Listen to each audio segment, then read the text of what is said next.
I mean, that's just, maybe I'm putting pressure on our guys, but that's the only way I can coach. You know, we got to take it one game at a time and try to win them all.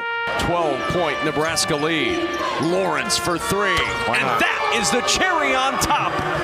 Lawrence tonight caps it for Nebraska. Dribble it out.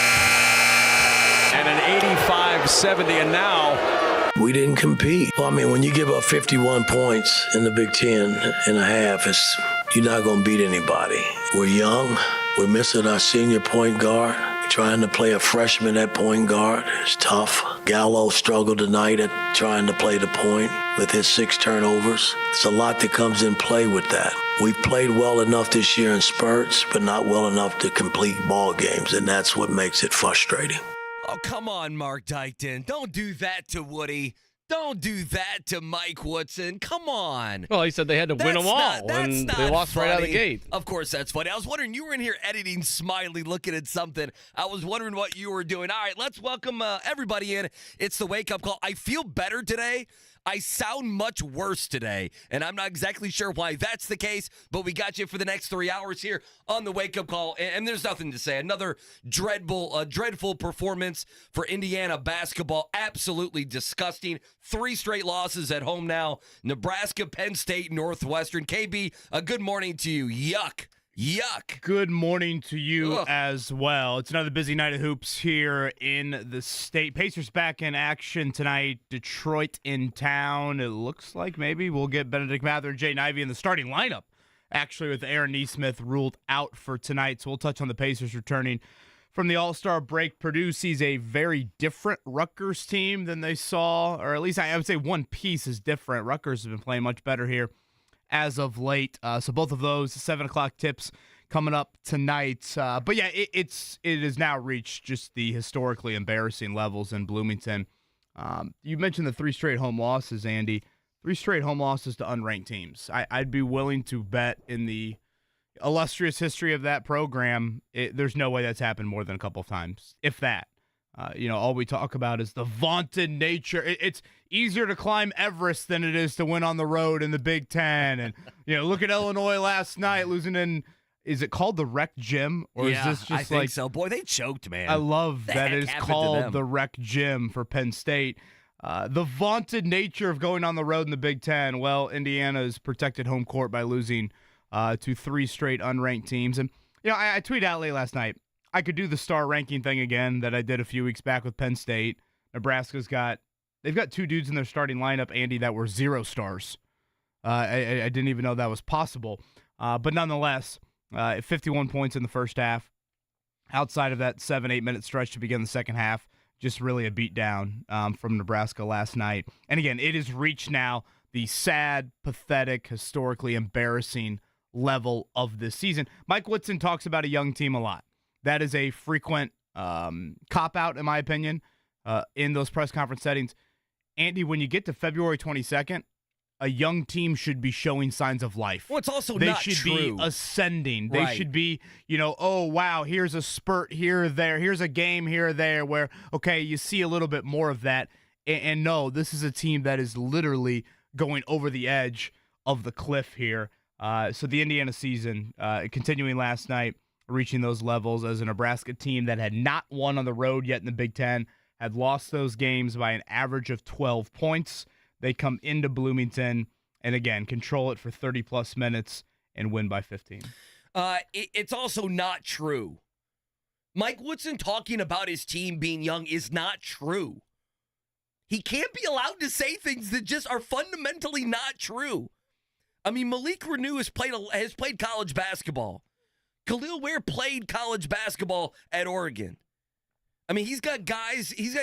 I mean, Anthony Walker, I know. He's got a couple guys. I mean, he would point to, we're starting played. 2 freshmen and 2 sophomores. Yeah, I don't know. Welcome to college basketball. Right. I don't know where they rank on the youth meter. Who cares? But to me, it is, again, continued excuses. I talked about it yesterday with Xavier Johnson. They're 8-6 with Xavier Johnson in the lineup. So, acting like they all of a sudden would be some Final Four team, whatever, NCAA tournament team, however you want to describe it with Xavier Johnson, just is not true. And look at the last couple of home losses. Penn State without their leading scorer. Northwestern without a guy that is a double-digit scorer as well. And we're talking three, again, mediocre. We're in Nebraska, Northwestern, and Penn State. I mean, in Nebraska and Northwestern's case, just on the other side of the bubble. In Penn State's case, obviously nowhere near that. And they come into your building, and Penn State beats you by 14. Nebraska beats you by 15. And Northwestern had that game in full control for, again, 30-plus minutes. This is not some fluke. It's not, fluke last-second shot or something along that nature that's beating you in your own building. By the way, shout out to your Notre Dame Fighting Irish. You took that. Did you take that 1.5 last night, like I told you? I basked in the glory of that. That was a beatdown of the Kenny Paynes. Oh, man, it was a beatdown last night. That was an easy one. Listen, the easiest thing for us to do here on this Thursday is to yell and scream about IU basketball and Mike Woodson. And I, Kevin Bowen, am stuck between doing that show, which we can do, which I think the majority of Indiana fans waking up probably want to hear, or at least some do. We can do that show, or I can wonder calmly what the leadership thinks of Mike Woodson and their basketball program, because I don't know. I don't know what Scott Dolson thinks about what's going on when you allow 51 points in the first half to a Fred Hoiberg-led team. Like, I'm asking, if I'm an IU fan today, I wake up, and really this has been the majority of the season, and I sit here and I'm like, okay, do I want to be mad over this, or do I want to hear what's going on with my program? Because Mike Woodson, and I know it's the most dangerous thing. Mike Woodson reminds me a lot of what I covered with Kenny Payne at Louisville last year. That there are excuses, that the majority of the excuses are not real, that they're made up. I don't want to hear, if Shane Steichen took over the Colts last year and they had 4 or 5, KB, big-time weaknesses, you could understand his frustration. He doesn't choose the players. And Mike Woodson, in the NBA, Mike, you didn't choose the players. Your general manager picked the players. But in college basketball, you pick the players. And so when you're whining and crying after a game about a team being young, it's an indictment not on them. It's an indictment on you. Right. And he doesn't get that. He either knows that, and this is the way that he's going to pitch his program, or he doesn't get it. Yeah, there's and zero. I don't know which one's scarier. You will listen to press conference after press conference after press conference with Mike Woodson, and you will not hear an ounce of accountability out of him. Because to your point, yes, you are the CEO, you are the GM, you are the head coach, you're all of that. Hell, I don't even think he took accountability for the jerseys the other day that they wore. Well, he bashed the jerseys, Adidas, who funds your program. Yeah, I think if you're Scott Dolson and Pam Whitten, you have to have a very real conversation, because the Mike Woodson arrow, he did not walk into Tom Crean level sanctions, put on him by Kelvin Sampson. He walked into one of the best players the program has seen in quite some time, and he walked into a situation where, really, Andy, I think the thought was, okay, this is a 6-ish year tenure in all likelihood. He'll reach 69, 70 years old. And then, whatever, he'll pass the torch on. I think originally it was he'll pass the torch to Dane Fife. Sure. Like, that was the thought, I think, originally. Well, you're 3 years into it. Again, there is zero ascension from a program that is very, very – where is the in-house player development with key guys? The one guy that I would say you feel good about with their effort this season, he's going to the NBA in Khalil Ware. So – when you talk about it in that light, and you talk about, again, the possibility of a Dusty May and openings at Ohio State and Louisville, don't you have to think about getting ahead of things? Don't you have to think about the inevitable? If this was going to be 6 to 7 years, and after 3 years, this is where it's trending, I don't see tons and tons of positives or optimisms for what the next 2 to 3 years could be like, when, again, in all likelihood, you were probably going to do this song and dance after 2026 anyways. That, I think, is where you have to have the real conversation. And I get the finances complicate things a whole lot. And I know that it's probably unlikely they make a move like that, but you would you'd be living in your own little fairy tale land, and you'd be playing the emotional card big time with Mike Woodson of one of our own if you were unwilling to have that conversation. Yeah, I don't know what Scott Dolson thinks. I But don't you have to have it? Listen, I'm with you, but if I'm an IU fan, like Notre Dame tried it with Bob Davies on the Lou Holtz staff.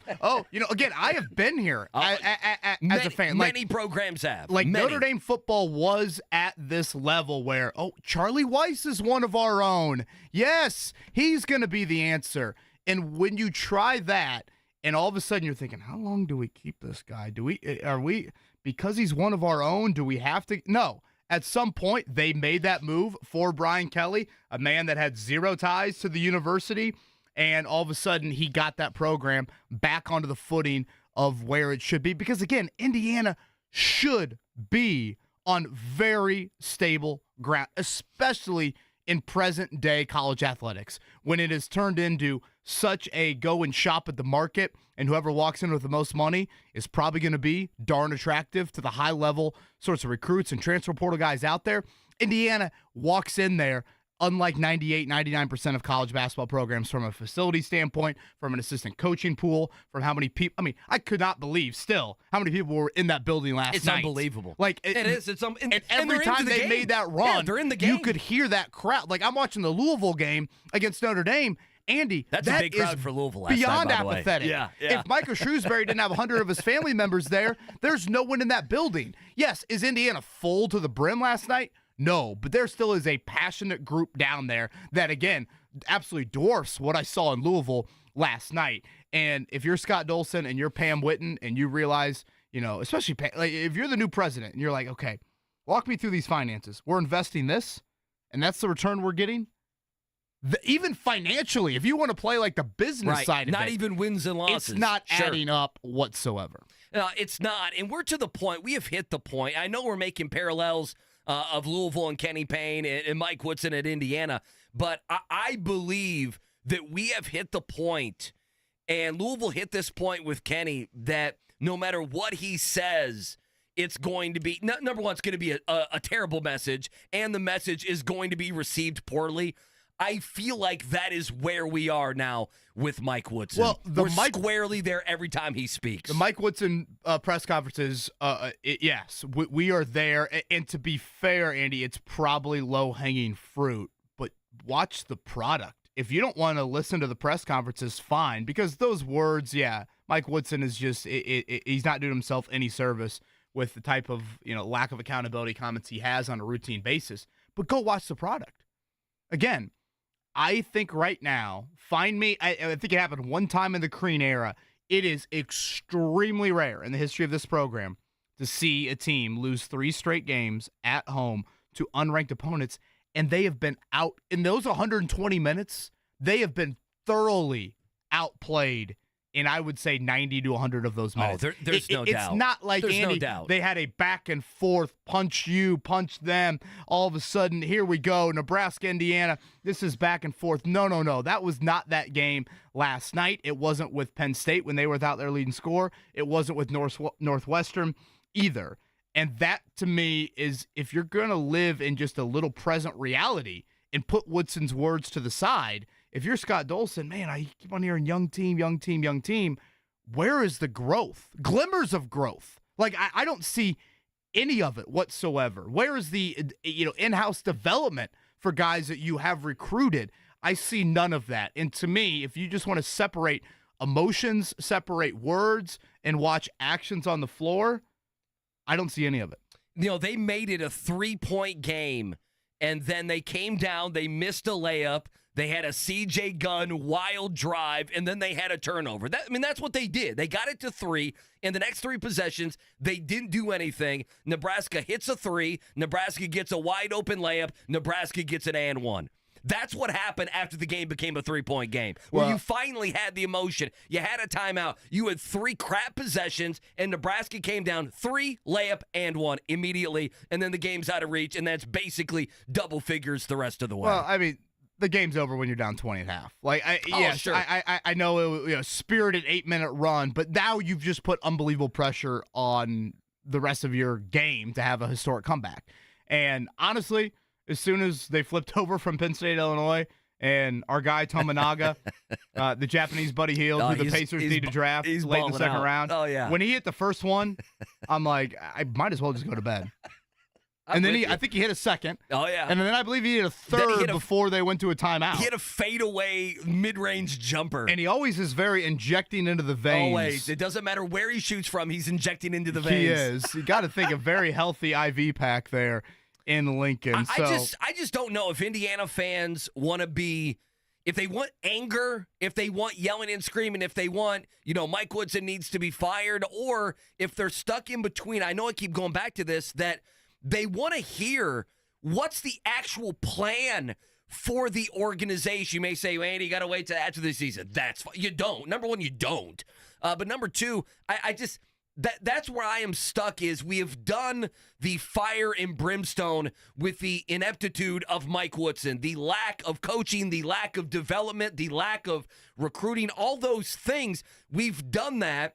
And Woodson continues to say ridiculous BS like they're just some young team that can't be overcome. And I don't understand it. But also, fundamentally, what does IU want from their basketball program? And if I'm an IU fan today, it seems like the people in charge are living with the sloppy product that they're getting on a consistent basis. Well, I think when you hire one of your own, you very quickly can fall into the trap of kicking your feet up. We've satisfied the alumni. Look at the ex-players loving this. And to be fair to Mike Woodson, he has gotten several very notable recruits. It's not like they've lost the star game. That has not been, there have been 5 stars after 5 stars and high 4 stars. You're right. That has not been, they've won the offseason quite often, seemingly. And so I think you just fall into the trap of complacency, and you oftentimes will hold on. You will, here in our own market, Jim Irsay made an emotional decision to hold on to Chuck Pagano for one more year. I guarantee you part of that had to do with some of the off-the-field stuff that Chuck had gone through. Sure. And it's difficult. It's easy to sit here and say, untie yourself from those emotions. Get away from he wore this jersey at one point and was a great player and a beloved player and all of that. That's the conversation Scott Dolson and Pam Whitten have to have, absolutely, with how this season has unraveled. All right, again, Purdue's got a new-look team tonight in Rutgers coming into their building. Rutgers has won 4 of 5. Those in Vegas don't really care. Purdue is a 16.5-point favorite. It's always 16.5. It is always that. It's always that. Inside of Mackey, the Pacers, a double-digit favorite as they welcome in the Detroit Pistons to town. Some national news regarding the Pacers from yesterday, and we will also get into what that injury report looks like. I would say some bad news on it, some potential good news that we can share as well. Scott Agness joining us 8:30. I did see yesterday the NBA released the most viewed Saturday night in All-Star history. Really? There weren't a ton of details outside of that. I'm hoping Scott might have a few because, again, you get those press releases, and I'm like, wait a minute. That sounds too good to be true. It's a PR machine, sure. Explain to me the real facts behind it. I'm hoping Scott has that. And you know what? It's not all ugly in Bloomington, I guess. Tonight, that place should be rocking, and I say that in all seriousness. Caitlin Clark is in the building. Megan McKeown, who our local audience, she now is McKeown-Wallace. She's gotten married. But locally, Megan McKeown is how our audience will probably remember her from Wish TV. She's been on the call of several Caitlin Clark games this season, was on the call of the last time we saw Caitlin Clark, obviously the historic night against Michigan.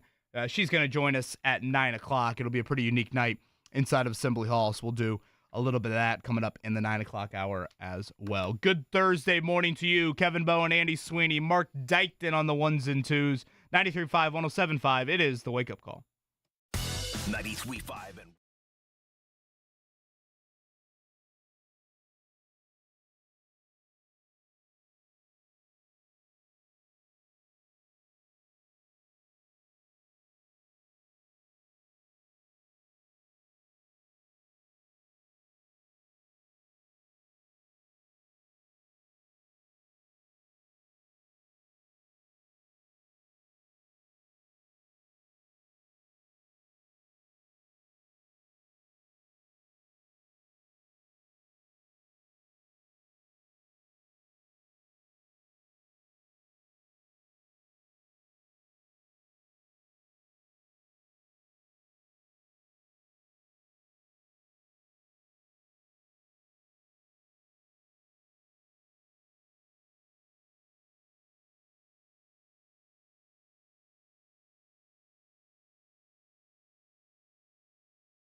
Checkdown, brought to you by the Barbasol Horizon League Basketball Championships. March starts here at the Indiana Farmers Coliseum, March 11th and 12th.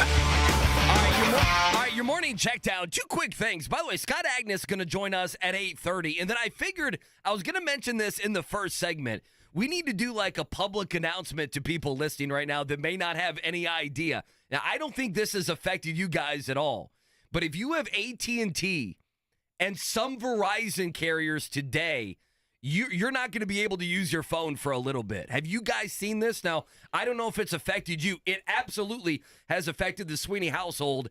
You can connect Wi-Fi, and that's all good. But if you're in your car, or going to be in your car here soon, and you're thinking you're gonna look at Twitter while you're sitting in traffic, or I don't know, stream us or whatever you may do in the morning, you may see in the upper right-hand corner SOS, which means you can only make emergency service calls. And I know WIBC.com, they put up a story about it. I know it's all over nationally now. About 2-3 hours ago, this happened to all AT&T customers and even some Verizon. So that adds to my technological debacle that I've been through the last 24 hours. Yeah, everything okay on my end. But, yeah, I saw that from WIBC, and it does sound like it's impacting quite a few people. Yeah. So and hopefully that gets resolved ASAP. I saw it from IBC because I'm sitting there thinking, what's going on? I can't use anything, basically, this morning. So let's trudge on.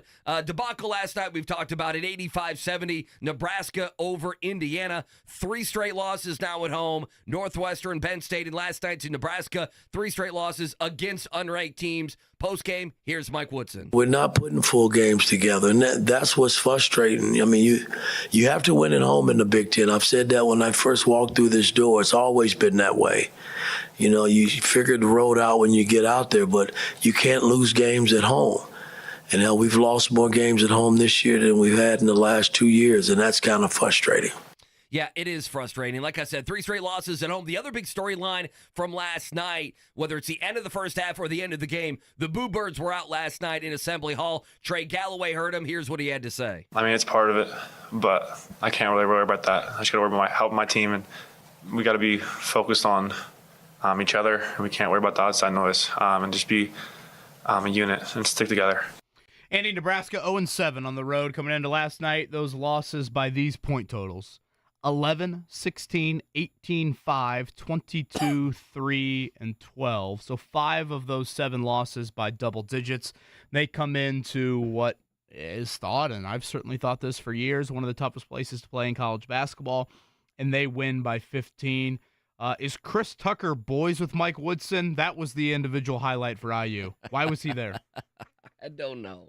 I don't Is there have an Atlanta answer. connection from the Hawks days? Dude, I was confused. I have no. That should have been the question post game. I kind of want to know about that more than why you lost by 15 at home to Nebraska. See Bengals head coach Zach Taylor. I did see him. He's looking good. I did see him. I have made that drive from Cincinnati to Bloomington. That's a little windy road on there on 46 there for Zach Taylor. That's dedication to go see some Nebraska basketball. He saw a big road win for them because they need something away from home. 85-70, Indiana's lost 9 of 13. The embarrassing nature to this season.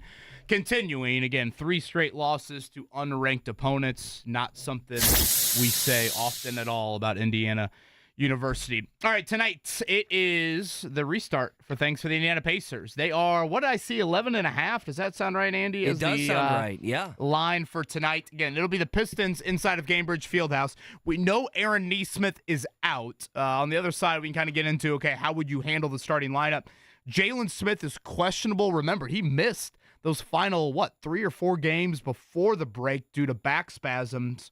On the good news front, Tyrese Haliburton is off the injury report. Now, something to watch for here Sunday, Monday, and Haliburton had a great clip here over the weekend about that 65-game rule, and I thought really gave an interesting answer on it. But, Andy, that's a back-to-back Sunday, Monday. Mm-hmm. We haven't, maybe it's a question we should ask Rick on Tuesday. We haven't gotten there yet with Tyrese. Is he definitely going to be playing in the back-to-backs full throttle? I know we did it, coming out of the Sacramento and New York games a little over a week ago, but that is something to keep an eye on as the Pacers do return home. Again, 4 straight at home out of the gate, and one of those will be on national TV. That was announced yesterday. The Pacers will have an ESPN game coming up on Wednesday. I forgot the NBA can do a little bit of flexing. The Grizzlies, with their extremely beat-up roster, They have been flexed out. Pacers, Pelicans, 7:30 on ESPN on Wednesday. There will be a Bally broadcast opposite. So if you prefer Chris and Quinn and JJ and company, you'll still be able to watch that.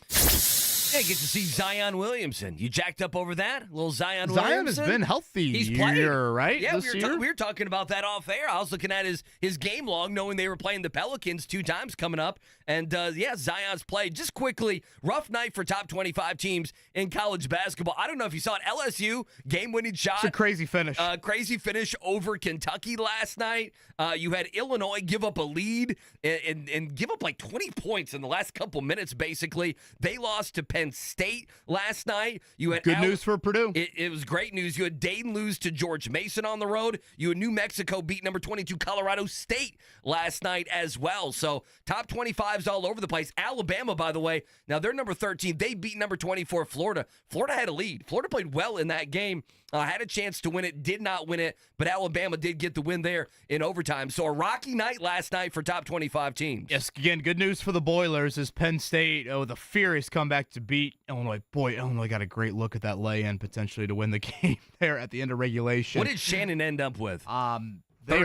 40 points. Did he end up with 40 points last night? Did he have that many? 35. Yeah, he had 35. He's great. 2 games up now, Purdue back in the Big Ten standings. Again, 7 o'clock from Mackey, 16.5-point favorite.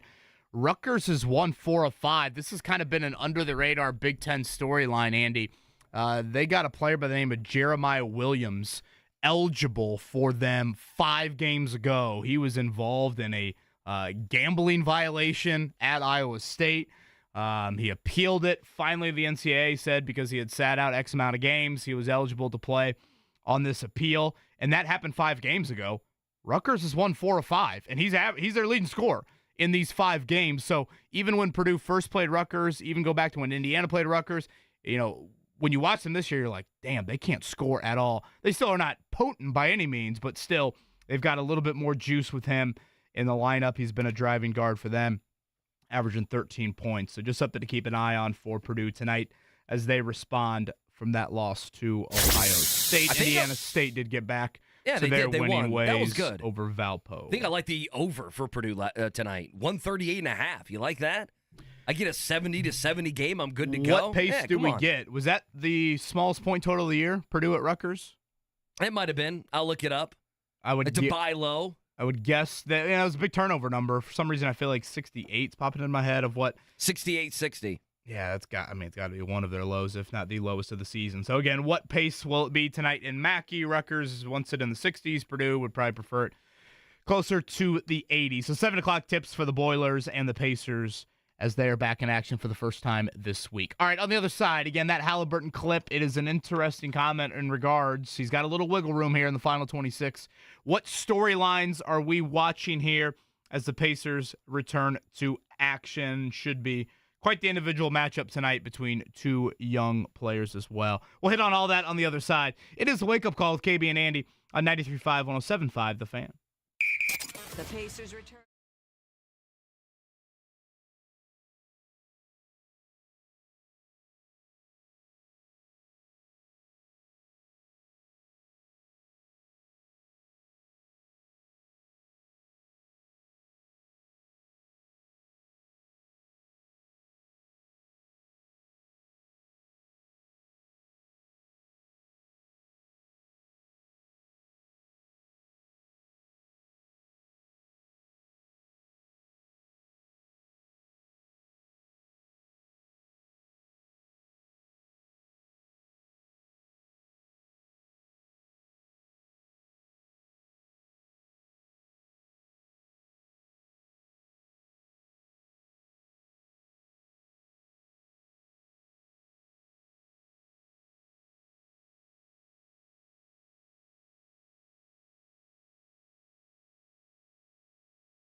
Wake Up Call with KB and Andy on 93.5 and 107.5. The Fan. You know one thing that bothered me last night, KB? There's one thing that did bother me last night before we dive into some Pacer conversation. Louisville basketball? No, it had nothing to do with that. No, that didn't bother me at all. I had Notre Dame minus the 1.5. I knew how that was going to play it. I've seen that for 2 seasons. It's not that, but it does involve that game. How you going to have my man Tom Crean on that garbage of a basketball game? Is Crean such a great color announcer? He really is. Listen, I like him in studio. I like him when he's on games. He's knowledgeable. He's prepared. He's got a pretty good delivery. Well, he cares. He does care. That man is very passionate. No, he's passionate. I like him a great deal. You know, we had him on, what was it, a couple weeks ago? Probably about a month ago, and he was fantastic. But he treated Notre Dame Louisville like it was an actual game. Yeah. I'm like, thank you for that. As someone that watches 40 minutes of Notre Dame basketball twice a week, thank you. Yeah, but I just come on, man. I know he's got to pay his dues and everything, but give my man Tom Crean get him a South Carolina game or something. I don't know. Don't give him Louisville's one of the worst teams in D1 college basketball and Notre Dame. Yuck. Did I see a tweet from you that Tom Crean to Louisville? Oh no, Louisville fans think Tom Crean's the biggest bum ever.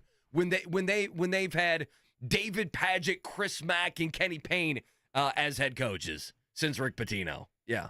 But the joke's on Tom Crean, not on them, of course. It's a lack of, self-awareness is what's going on there. Shout out to Adam. We mentioned if you run into AT&T issues this morning, Adam goes, AT&T customer saw the SOS this morning, turned phone on or off a couple times, and it seemed to fix it. Wow, interesting. Is this like blowing the cartridge of the video game back in the day? I've restarted my phone twice, and that has not worked. For whatever that's worth. Try it one more time right here. All right, we'll do it. That's fine. I got no problem with it. Thank you, Adam. Adam. I got no one who's going to call me anyway. For the suggestion there, against some AT&T issues here for some people on this Thursday morning. Scott Agness in less than an hour. We'll chat with him about, again, Saturday night, most viewed NBA All-Star Saturday night. I was a little surprised by that headline. Steph Curry, Sabrina Ionescu, did that draw that many? I mean, again, I thought it was a great, aspect of Saturday night, but curious if Scott's got some more on that. And then Caitlin Clark in the building tonight in Bloomington. I hope she did not attend the game last night or, have to watch that. But she will be in Bloomington tonight. Megan McKeown has called several of her games this season. She's going to join us in a bit. Is it like a foregone? I feel like we haven't had she's 1,000% going to the WNBA. I feel like we haven't talked about that very much, have we?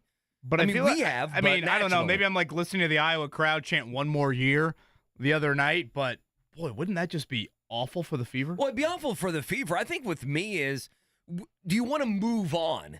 Even though the professional ranks, I know everyone's like, she's going to take a pay cut with NIL and everything. I don't believe that. I don't believe that I don't either. think the Iowa City farmers market is all of a sudden paying her I totally agree. upper six figures. Yeah. And, when Nike, I see Gatorade. Caitlin Clark brands, I see national brands that will – can you imagine if she goes to the WNBA and they're like, yeah, let's put her on Saturday night of the NBA All-Star game. You don't think the brands are going to want that? Oh, yeah. Listen, I'm totally with you. And at some point, is Van Wilder a musty term if I use that? You know what I mean. Everyone knows what I mean. Yes. The movie Van Wilder. I was gonna say, all of a sudden I have the urge to watch it.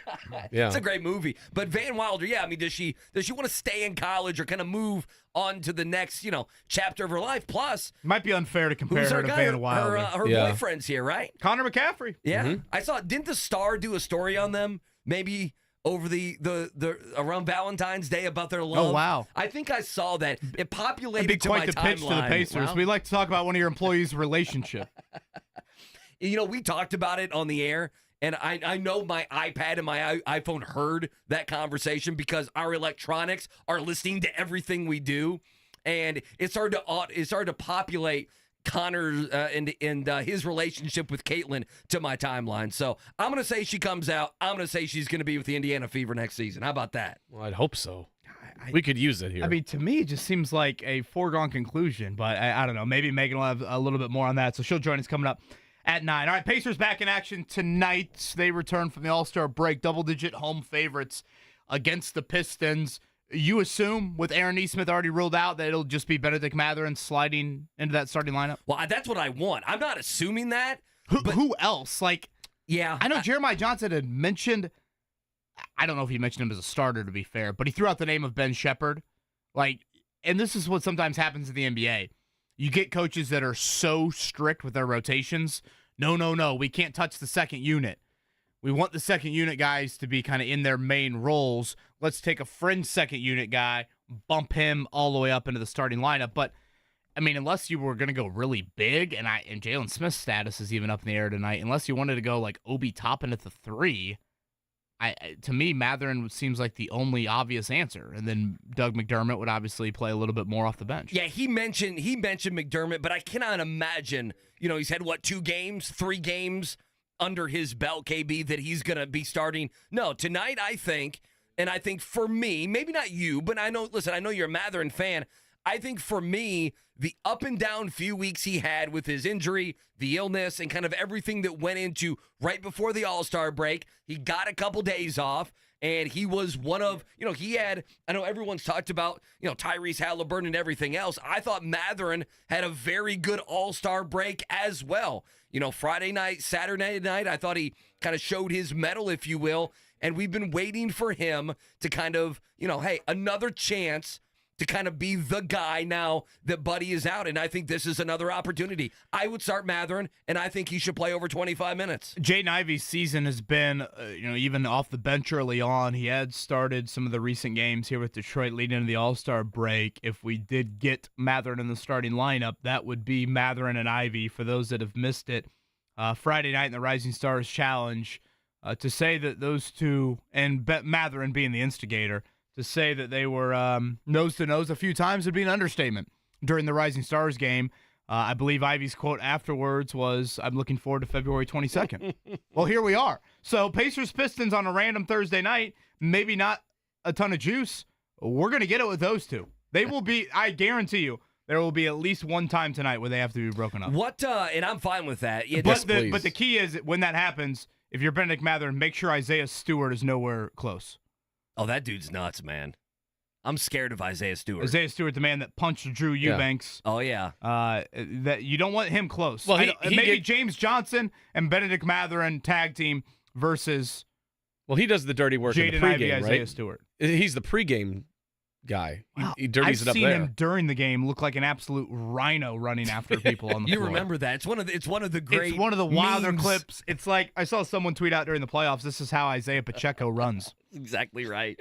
Exactly right. By the way, Ivey, their last game before the break, he was really bad, wasn't he? He only had 2 points in 15 minutes. Yeah. But otherwise, the month of February has been good to 28 points, 18-3, 37, 7-6, 26, 23, 15, 5-2. He's had a good month. He has, and he had really struggled in the first couple months of the season. The other name I thought Jeremiah Johnson mentioned with us yesterday that I found interesting was, and this would probably have to be Jalen Smith out tonight as well, which he's questionable.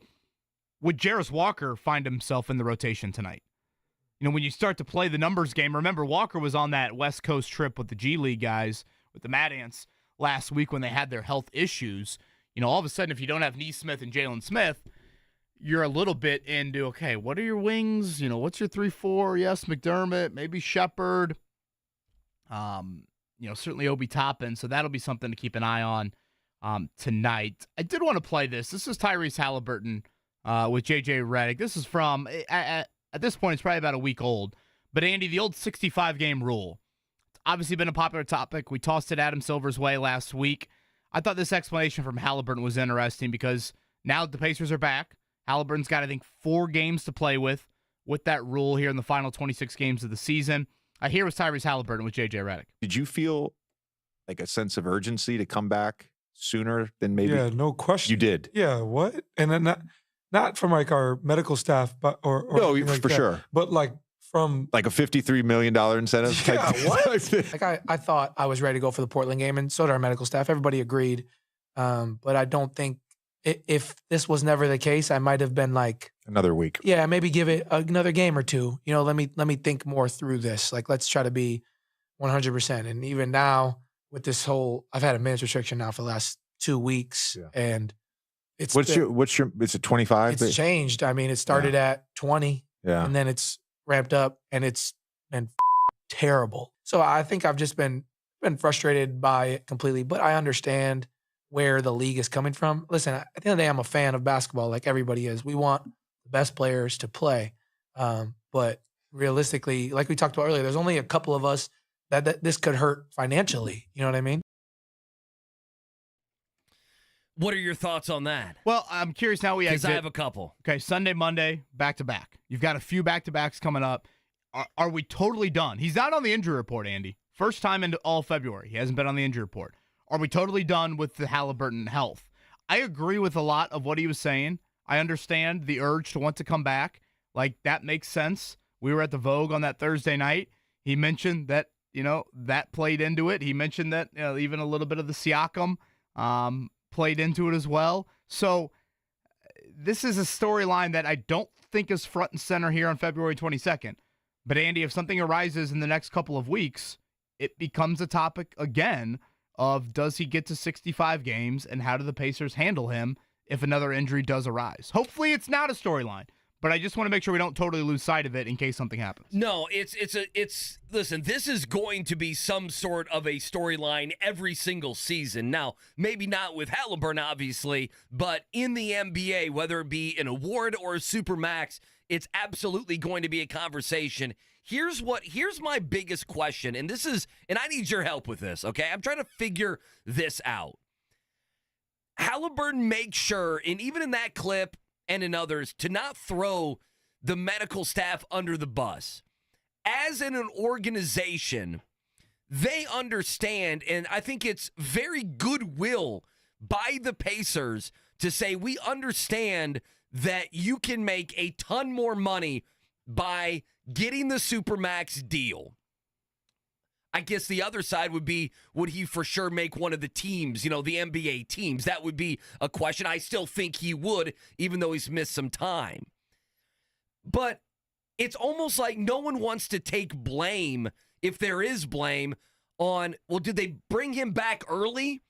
And if they did, how many times does a star player trump what medical may say? Does that make sense? Like, I'm a little confused because everyone is kind of admitting now, okay, we brought him back early, but and then that maybe cost you, but that would be denouncing the medical staff a little bit in all of that. Or did they say, you look good, you're good to go, let's see what happens? I guess I'm a little fuzzy on kind of the chain of command here on how he came back. Does that make sense? I don't quite understand it. And that's the difficult nature with, I think, the star players in the smallish markets, is that oftentimes you probably sit there and you'd be like, gosh, we got to keep him happy.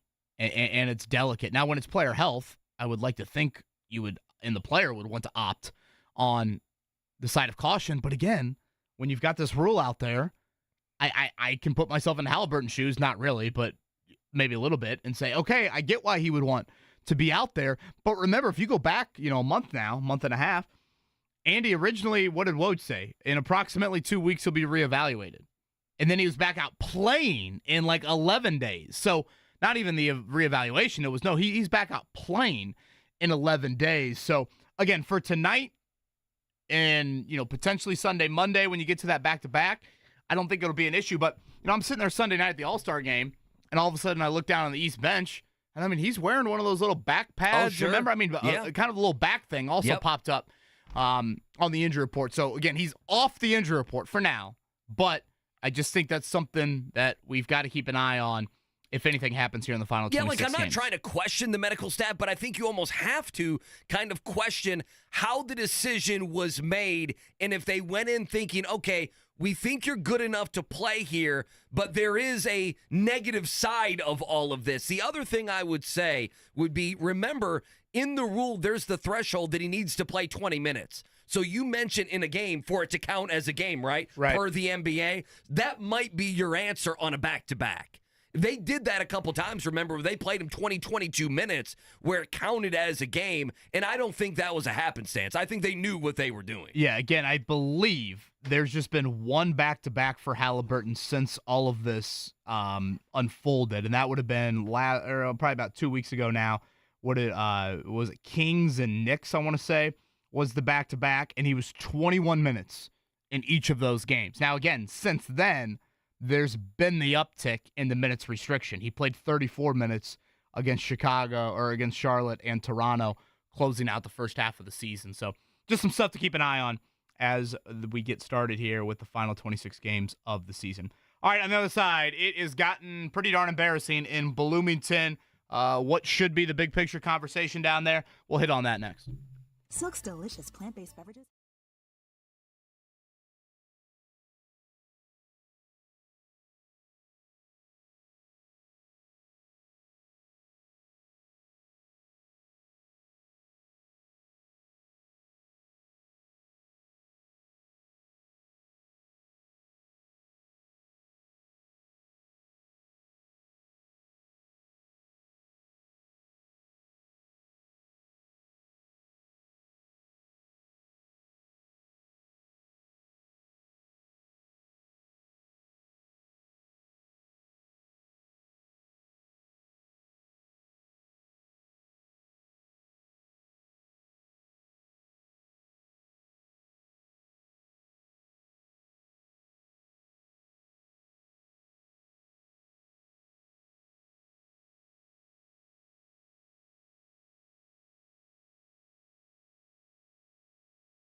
It's the Wake Up Call with KB and Andy on 93.5 and 107.5. The Fan.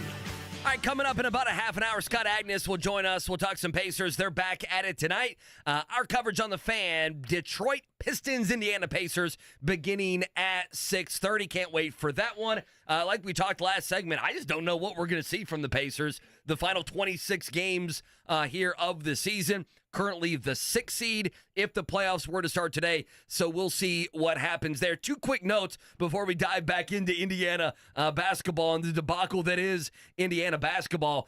One in the NFL. Did you see Amazon going to pay $150 million for one playoff game coming up next season? Did you see that? Yeah, I did. What did Peacock pay last year?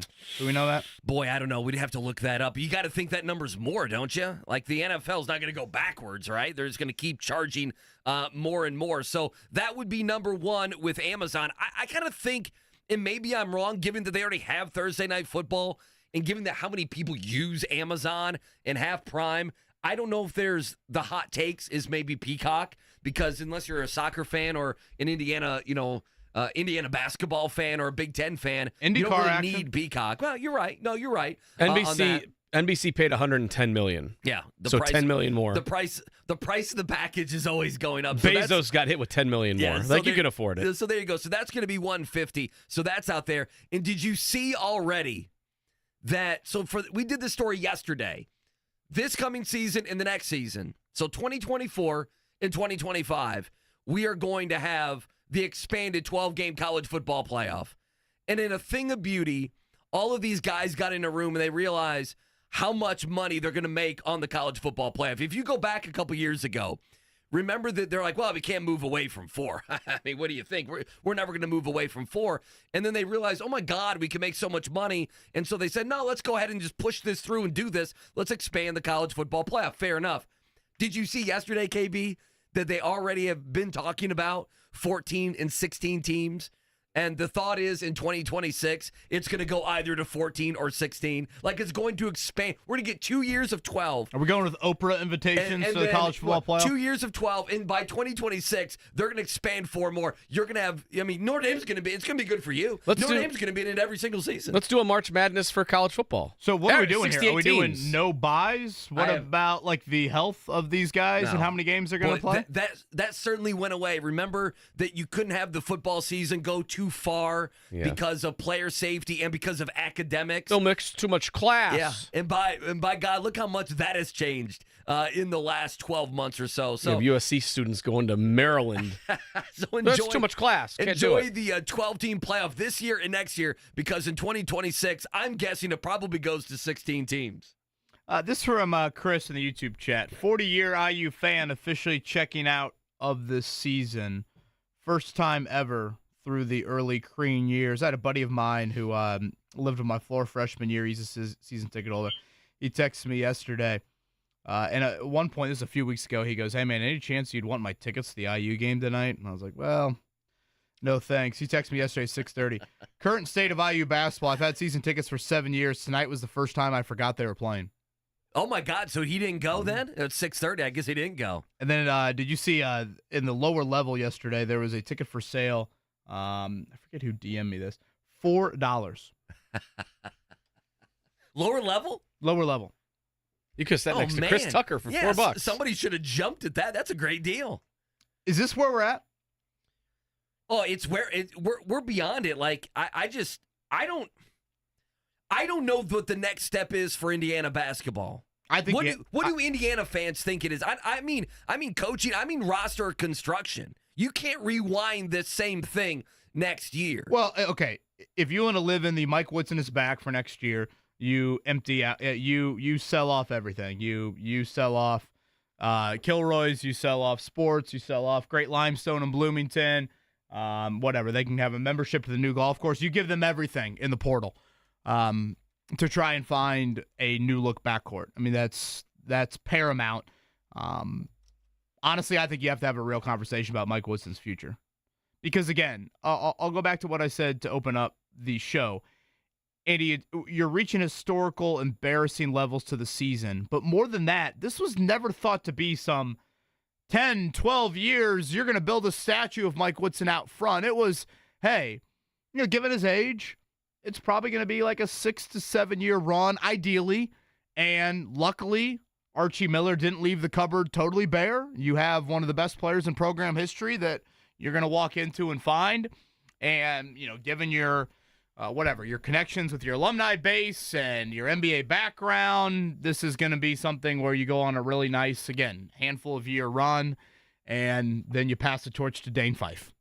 Well, the 2 years of Trace Jackson Davis didn't see much March success really at all, at least of substance. And the passing of the torch to Dane Fife, of course, is now gone. And you're at a season that we haven't seen since those early Crean years. So I think the question you have to have is, it's inevitably going to be a change at some point. Even if he has a great run here of like 3, if you turn it around and the portal gives you all the Christmas Day gifts that you want, you're going to have to make a change. Is it time to just cut bait now and get ahead of that? I would. They're not going to. I mean, those are two different things. The majority of fans would like to see Indiana move on from Mike Woodson. You would agree with that, right? It's not everybody. It's not unanimous. I don't know if it is majority, to be honest. Okay, really? I don't. I mean, some people I think live in a little bit of those. I guess we probably should throw that in there of living in reality. Can you or would they? I mean, those are two. I mean, financially, yes, I get that it's college athletic programs. They can find money wherever they would want. But let's be honest. I mean, they have spent a whole lot athletically on now Tom Allen. On fired coaches. Yes. Yeah. And moving on from Kurt Cincinnati. And I don't even know what the Woodson buyout is. It would have to be wild, right? Well, I think it's to the end of the year. I think he just gets everything. Yeah. 1 year extension last year? Yeah. That was in his contract. I'll look that up because I think he gets everything until like April of next year. Like he gets his entire contract. If you fire him, you're paying him the remaining part of his contract. I think the unknown is you do have a new president in tow. But at the same time, I mean, the head of Board of Trustees is one of Woodson's best friends. So, I mean, that again, you can't ignore that when you talk about this conversation.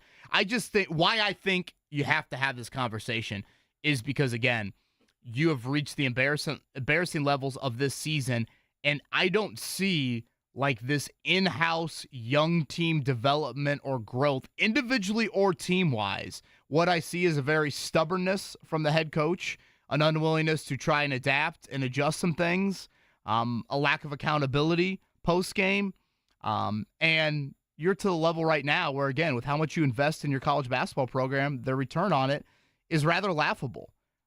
So if you view, and I know we've fallen into this trap here lately, but if you do view Dusty May as the guy you want, can you pass up that opportunity? I mean, there's going to be some big-time jobs that are going to be open. We keep talking about it. Ohio State's open. If you're Dusty already. May, Louisville's going to be open. And through the grapevine, Scott Dolson says to you, hey, man, we can't fire Mike Woodson yet. We're going to hold on to him. But I promise you, once the Woodson era is over, we're coming after you. And if you're Dusty May and you're sitting there with an Ohio State offer or a Louisville offer, do you believe that? I would not trust Scott Dolson with that. If I'm Dusty May, and to be fair, I would not turn down either one of those jobs to wait for Indiana. Again, I don't know if I'm going to attack Scott Dolson personally. I don't know if I trust college athletics in general. Oh, yeah. For that to play out that. I just don't trust that. Yeah, that narrative in general. Let's play this sound. We heard this earlier on. We played this about an hour ago. Mike Woodson continues down the "We're young" and Xavier Johnson Avenue. I don't get it. We're young. We're missing our senior point guard. Trying to play a freshman at point guard is tough. And Gallo struggled tonight at trying to play the point with his 6 turnovers. It's a lot that comes in play with that. We've played well enough this year in spurts, but not well enough to complete ball games, and that's what makes it frustrating.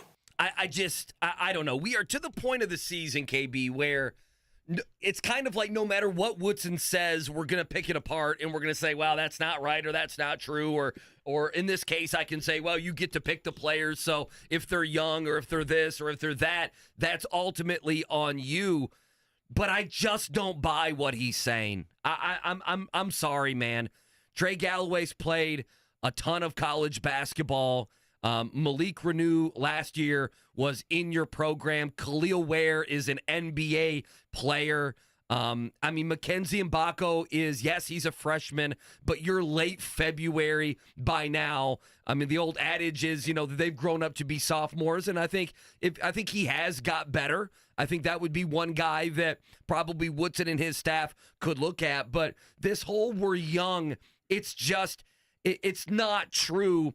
And it's college basketball. Welcome Mike Woodson to college basketball. He didn't mind being young at the point guard position last year. And so I'm just not buying it. And then his obsession with Xavier Johnson is a dangerous one. Because if I look at Mike Woodson, and I say, what are the biggest issues he has? He has this loyalty to Xavier Johnson, who at times Xavier has not done things to help this program. And I don't understand why he is in love with Xavier Johnson. He acts like he's Isaiah Thomas. I don't understand it. And then the other thing, and this is not me attacking Mike Woodson, but Mike Woodson was not a wanted coach when Indiana hired him. By the way, I think I might be losing my voice. Does it sound bad? It's Mark, pretty does obvious, it sound bad? Doesn't sound great. Oh, man. What are we going to do? Get a lozenge. We have a Halls around here. I actually think we might. Here, let me check my bag. What are we going to do? Is JMV out tomorrow? Because, if I know can't he's out speak, today. I was texting back and forth with him. Is he okay, by the way? Because if I got can't. Oh, there you go. Beautiful. Look at See if that. I works. lost my voice last week. Now it's Andy's turn. Kevin, watch out next week for Combine. But Mike Woodson wasn't a wanted coach. He was a second or third assistant near the end of his NBA career with the Knicks. That's what he was. That's the reality. He wasn't a young up-and-coming coach. He wasn't Nate Oates at Alabama or one of these established guys, Tommy Lloyd at Arizona, or a Dusty May who was a mid-major coach. Was Archie Miller that, though? Oh, Archie Miller was a much-wanted coach, wasn't he? Right. He didn't work out, but... no, he was in a different spot. He reminds me a little bit of Chris Mack, a guy that had won at that type of level and was ready to move on. Again, the continued backing or acting like Xavier Johnson is Isaiah Thomas, Yogi Ferrell, I don't know, insert all your good IU. Well, Hood Schifino, yeah. Great IU point guards here. Obviously, Isaiah on a pedestal far above the rest. It's just rather asinine to me. He's always been a volatile player. Came off a broken foot. You're 8-6 with him in the lineup this year. You haven't been beaten an NCAA tournament team with or without him this season. And to continue to go down that path, to me, is just such a lazy excuse when you have an open scholarship. They chose not to fill that scholarship. And they knew, and again, now we're getting deep into the weeds of the IU basketball roster. But, Andy, their other freshman, Ja'Kai Newton, a guard, the thought was it was always looking like a medical redshirt type of year for him. So I don't understand at all. Were there swings and misses in the portal? Sure. The beautiful thing about the portal is you can swing and swing and swing, and there are guys out there that will happily come to your program. And, I said this the other day, the lack of whatever, Gabe Cupps being somewhat competent ready as a freshman. If you want to go off the star rankings, Braden Smith, not ranked as high as Gabe Cupps. Thought Braden Smith did a nice job stabilizing the point guard position for Purdue. Purdue tried to swing in the portal. They went after Nigel Pack. They went after Tyrese Hunter. Like, we talked about this yesterday, and yet they had to settle, I guess, in quotes, in handing the ball to their freshman point guard, and he handled it darn well. And you haven't had that at all at Indiana, but again, you sat there, and to use the Mike Woodson phrase, we're hoping Xavier Johnson will stay healthy. We're hoping, as we put more on Trey Galloway's plate, that all of a sudden he's going to ascend to a bigger role. And to me, that was such wishful thinking. And it was risky business, especially when you're doing it without that scholarship being utilized there. And, really they have 11 guys on scholarship when you look at it with the Ja'Kai Newton situation at all. So technically you could look at it as 2 scholarships that are open. Can I ask you one thing? Sure. What's the other side of this? For the guy that's out there right now that is like, that, maybe backing Mike Woodson might not be the right thing, but isn't ready to move on yet, is thinking that, this could be, that this is a transition year, that you had the end of transition year. Listen, I don't feel this way, but I'm saying for that guy, what is the argument? Like, could we accept that argument? Is there an argument? So what is next year then? Because if this year's a transition year and you're about to lose Khalil Ware and there's rumors about, the futures of other guys that starting lineup, what is next year? Yeah, they're bringing in a 5-star wing, but okay, let's say he's Mackenzie Mbako. Let's say Liam McNeely comes in and has an Mbako freshman year. Averages 15 a game, which is nice. Fine. Sure. Like, are we going to play the youth card again? And that's why I sit here and ask do you cut ties because the inevitable is coming in a few years? That is, I think, the real question that you have to have. Because, again, there's never been an easier time to win at Indiana. With how this has turned into a resource-driven college basketball, and it's not about relationships. It is largely about the money. I mean, frankly, that's how Mbako got to Indiana. For those unfamiliar with the Mbako recruitment, he was at Duke. He was committed. There was another kid by the name of TJ Power committed to Duke. Duke had a player that everyone thought was going pro, elect to come back for a second season. And so the agency that runs TJ Power and Mackenzie Mbako, for lack of a better term, they said to Duke, which one's going to play more? Duke said probably Power. So Mbako decommitted, and that turned into which major blue blood program has playing time and has money. And it came down to Kansas and Indiana. Kansas had less playing time, and so boom, Mbako ends up in Bloomington. Like that, I mean, that is, wow, what a great spot to be in if you're Indiana basketball. Right. That's not Mike Woodson's coaching. No, I mean, that is just Mackenzie Mbako to Indiana. That is just a beautiful thing about you are situated as a program to be able to attract that without really doing a lot of the grunt work, if you will, of 4- and 5-year relationship building and things like that. Watching last night, it was hard for me to get over the embarrassing level the season has reached. And I guess I'm going to shift gears a little bit to the short term, Andy. But again, you are sitting here right now, and people talk about winning on the Big Ten, winning on the road in the Big Ten, like it's, again, climbing Everest. I mean, it's the vaunted road of the Big Ten. Okay, I think winning on the road is pretty hard in college basketball. I think winning on the road in the Big Ten is difficult in college basketball. Indiana has now lost 3 straight home games to unranked teams, where in Penn State's case and Northwestern's case, they can make the same Xavier Johnson excuse that Mike Woodson can. And we're talking Nebraska, we're talking Northwestern, we're talking Penn State. What do you think the budgets of those college basketball programs are? What do you think the star rankings are of those 15 guys in the starting lineups that played against Indiana? I looked up the star rankings last night for the Nebraska guys. That's where I was, boredom level, in the second half. You said there were some 0-star guys? 2 0-star guys. Wow. Now, not our guy Tominaga, 3-star. No, that's our guy. 3-star for the Japanese Buddy Hield. Plus, people have laughed at Fred Hoiberg for how many years, too? Like, just throw that on top of it. Would we be 0 stars, too? Oh, yeah. Why would we? Or are we getting the negatives? They do negative stars? Well, yeah, certainly negatives on that end. But that's where you're at. 3 straight home losses by 14, by 15. Northwestern controlled that game for anybody that watched it and paid attention to it for the upper part of 40 minutes. This is not losing, 2 ranked teams in our own building, and boy, we had a chance late, and, they just made a couple plays, and, like the Kansas game, for example, from earlier in the season. I thought that Kansas game, Andy, I thought it had the potential to be a turning point. Yeah, they won 3 in a row after that, but they played probably their best game of the season. And I guarantee you, we go back to that press conference, there's something in there that Mike Woodson will say is, we got a young team. I felt like we showed some growth, but maybe at the end of the game, that was a young team that just didn't make the plays, and Kansas has had guys that have been there, done that. All right, fine. Mid-December, you got a little youth movement. I get it. You didn't play well early in the non-conference. UConn ran you off the floor. Auburn ran you off the floor. You're starting to show some signs. But that hasn't happened. We are seeing a team that is not ascending in any shape or form. And I think that has got to add to the frustration, whether it's in-house player development or it's the team as a whole. You're seeing 0 signs of upward movement for a young team. And the one guy that you would point to and say is somewhat reliable night in and night out, we just read off where Khalil Ware is in mock drafts. He's not going to be back. So that, to me, again, it's just continues to add. I mean, C.J. Gunn had a flash or 2 last night, but, where's Caleb Banks? Some of these guys that we talked about in the preseason, some of the guys that you have recruited, they are up there in the rankings. You haven't even seen that with them at all. 2 things. Looking at KenPom, they have Penn State on the road. I don't know, is it at that gymnasium that Penn State played at? Gym. The rec gym. That place looked great last night. It did. They have Penn State on Saturday. That's the highest percentage game per KenPom that they have to win the rest of the year at 33%.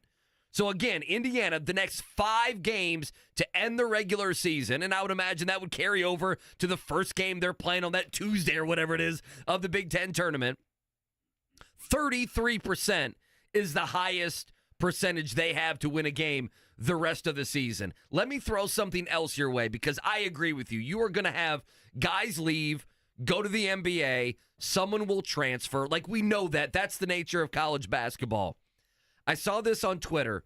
Specifically, I think this relates to NC State, but I would definitely say Arkansas and my man Rick Pitino at St. John's. Arkansas at the time, now they won the other night, so I think they might be 13-13 on the year. They had a big win, actually. And then St. John's is like 15-12. They're not an NCAA tournament team. Maybe in the next week or so, they play themselves back on to at least being in the conversation. But I bring up those teams because what did they do? They filled their roster this year with transfers. And it has not worked out.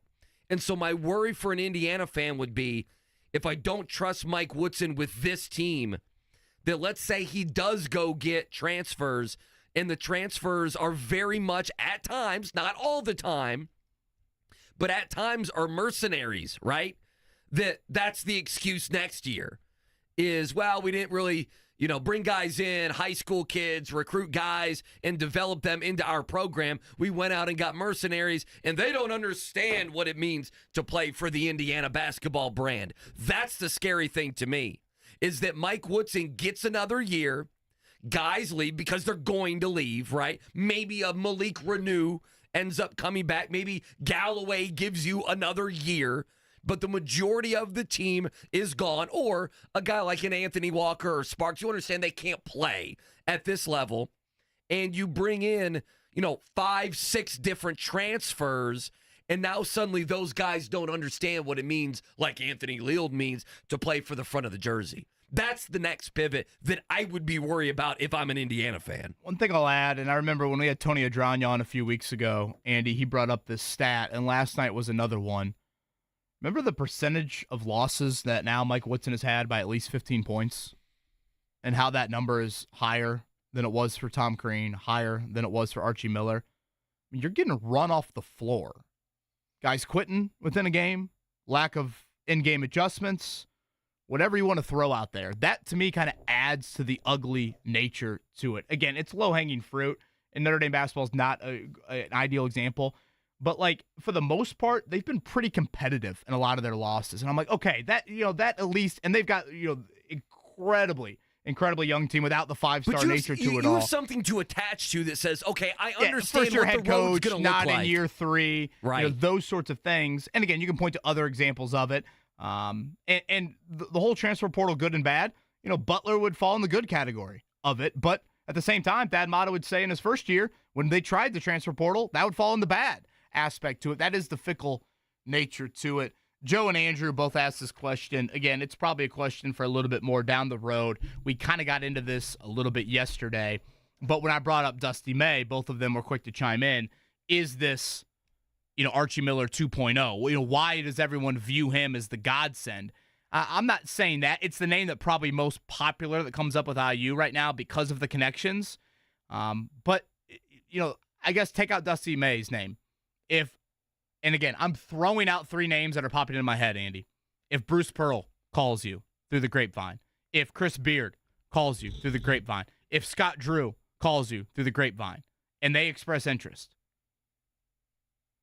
Well, I mean, if any of those guys express interest, that's the easiest thing. To me, the question would be... But is it easy in Scott Dolson and Pam Witten's again, if not, then Scott Dolson doesn't need to be the AD. If Scott Drew's I want to take over the program. Throw in Quinn Buckner. I mean, Buckner and Dolson have these emotional ties to Woodson. And that, I think, is a real question you have to have. Can they remove that?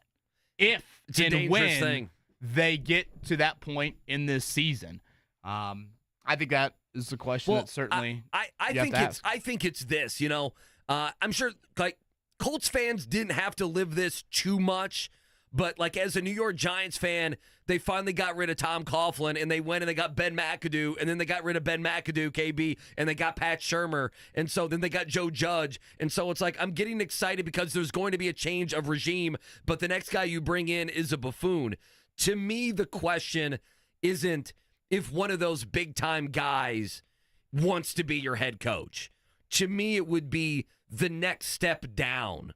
Does that make sense? Maybe even a Lamont Paris at South Florida, a Amir Abdur-Rahim who is at South Florida.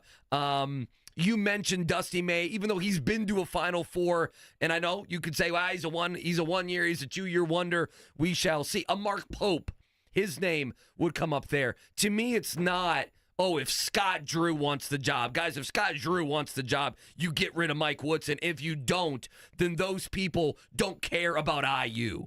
Then they care about themselves having their guy as head coach and not how good the program could be. To me, it would be that next step down. Can you live with Mike Woodson's gone and we're bringing in a name who might be an up-and-comer? Boy, your cough drop did a good job. My voice is bad. He is Andy What am I going to do? Sweeney. We have an hour and a half to go. Like the IU season, hanging on by a thread. Luckily, you want me to lead off the morning checkdown? Yeah, you might have to. You want to rest it a little bit? You might have The to. Morning Checkdown, brought to you by the Barbasol Horizon League Basketball Championships. March starts here at the Indiana Farmers Coliseum, March 11th and 12th. Pacers back in action tonight, double-digit favorite over the Detroit Pistons. Again, we know no Aaron Nesmith. He's already been ruled out with that ankle injury. Assuming Benedict Mathurin into the starting lineup. If you have not been paying attention at all, Mathurin versus Jaden Ivey. Watch the fireworks unfold tonight. Again, Pacers a double-digit favorite. Tyrese Haliburton off the injury report for the first time in the month of February, so good news on that end. Jalen Smith is questionable with a back injury. After tonight, we'll see Luka and company for the first time and the only time all year coming up on Sunday. That'll be a back-to-back Sunday and Monday. I think it's Toronto. And for those that missed it yesterday, the announcement, next Wednesday's game with the Pelicans inside of Gainbridge Fieldhouse, that will be on ESPN. That game was flexed to ESPN. So Zion Williamson and company in the building. They flexed out Memphis. I forget who Memphis was playing, but obviously tons and tons of injuries for the Grizzlies this season. So Pacers back in action tonight, 7 o'clock tip. Quickly, give me a swoosh here if you don't mind. College basketball, obviously, we've been talking about it. Indiana losers to Nebraska 85-70. Purdue back in action tonight against Rutgers. You mentioned that was 16.5, I think. I'm looking at it here. That's the spread. And again, to reiterate, 15.5, it looks like. Reiterate on there you go. Rutgers, they've won 4 of 5. Jeremiah Williams, a guard for them, became eligible at the start of that 5-game run. He actually had a gambling violation at Iowa State, transferred, wasn't eligible, appealed it, boom, all of a sudden he sat out enough. He's been able to play the last 5 games. For what it's worth, Rutgers has won 4 of 5. I looked it up. That 68-point total by Purdue in the first matchup at Rutgers was their second lowest of the season, so be curious what the pace is like for Purdue and Rutgers. Tonight, Indiana State back on the winning track. They beat Valpo, which I think is like the free space game in that conference, 83-64. All right, on the other side, Scott Agness is going to join us. NBA announced yesterday the most watched Saturday night in All-Star Game history. Curious if Scott's got more info on that. We'll talk about that with him next. March starts here.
It's the Wake Up Call with KB and Andy on 93.5 and 107.5. The Fan.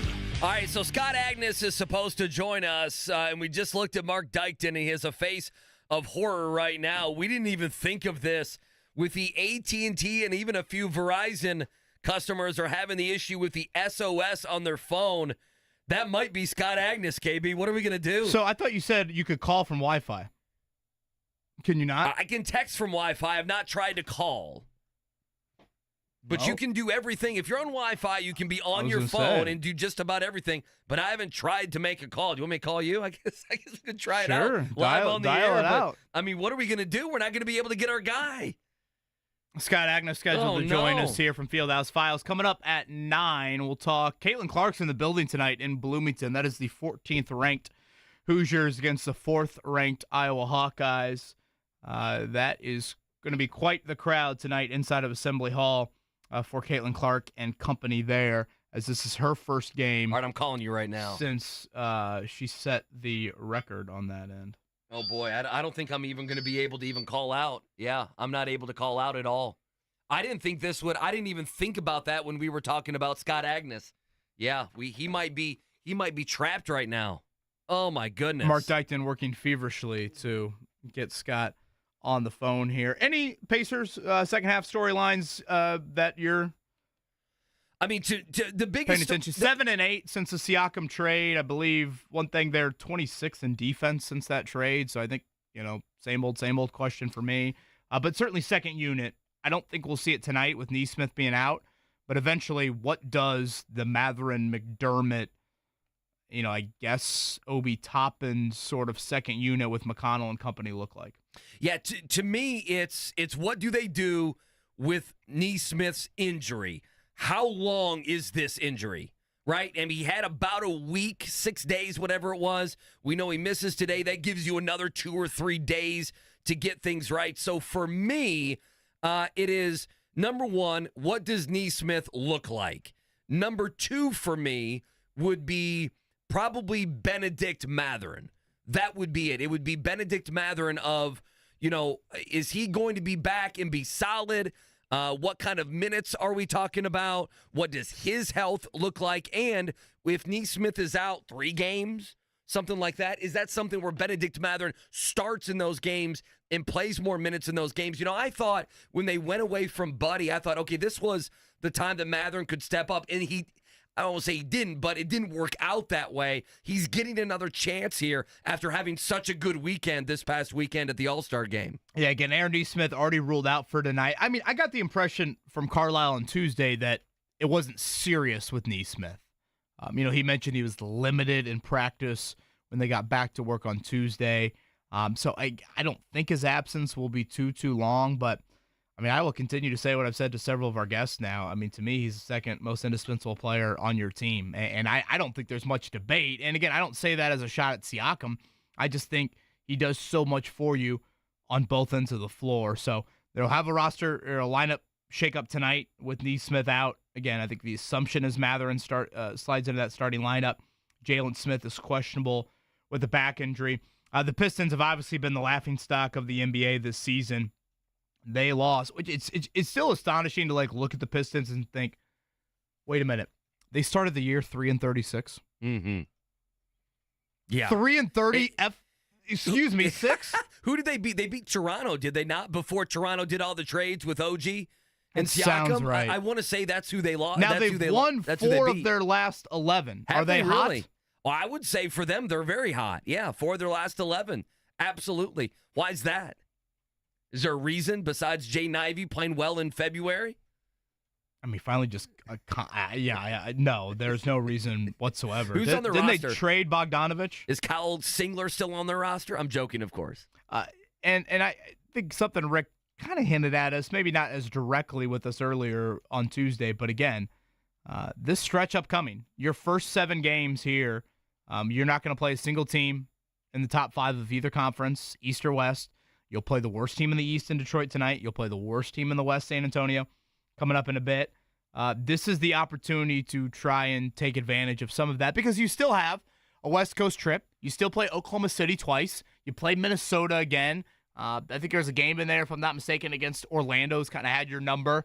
Yes, you do stay away from the top of the East largely, but you still have, if you're going to kind of parse out, okay, late February, early March, mid-March, late March, and then early April, kind of the final stretches of the season, if you're going to break that up into like 3 different sections, this is probably the most tame section. Again, 4 straight at home out of the gate, and you don't play too much in the upper echelon. So 5-2, 6-1. I know it sounds extreme, but I think that should be a realistic goal for you here as you come out of the break. Let me ask you something. So since we probably can't get Scott Agness because of the AT&T issue that's going through at least central Indiana, I'm not exactly sure where exactly it's going through in the country. Let's say it is countrywide.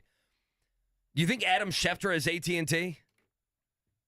You think he's worried right now? One of his phones probably does. Part of me kind of hopes he does. What do you think if you're Ian Rappaport, and maybe NFL's not the right thing, but if you're Woj right now, we should have looked at his phone last week. Does Woj have AT&T? They probably have both, so they never run into this issue. So they never have the problem. I'm going to text Megan to make sure she's... Well, it's a great point. I think they're both just like, please don't have any breaking news.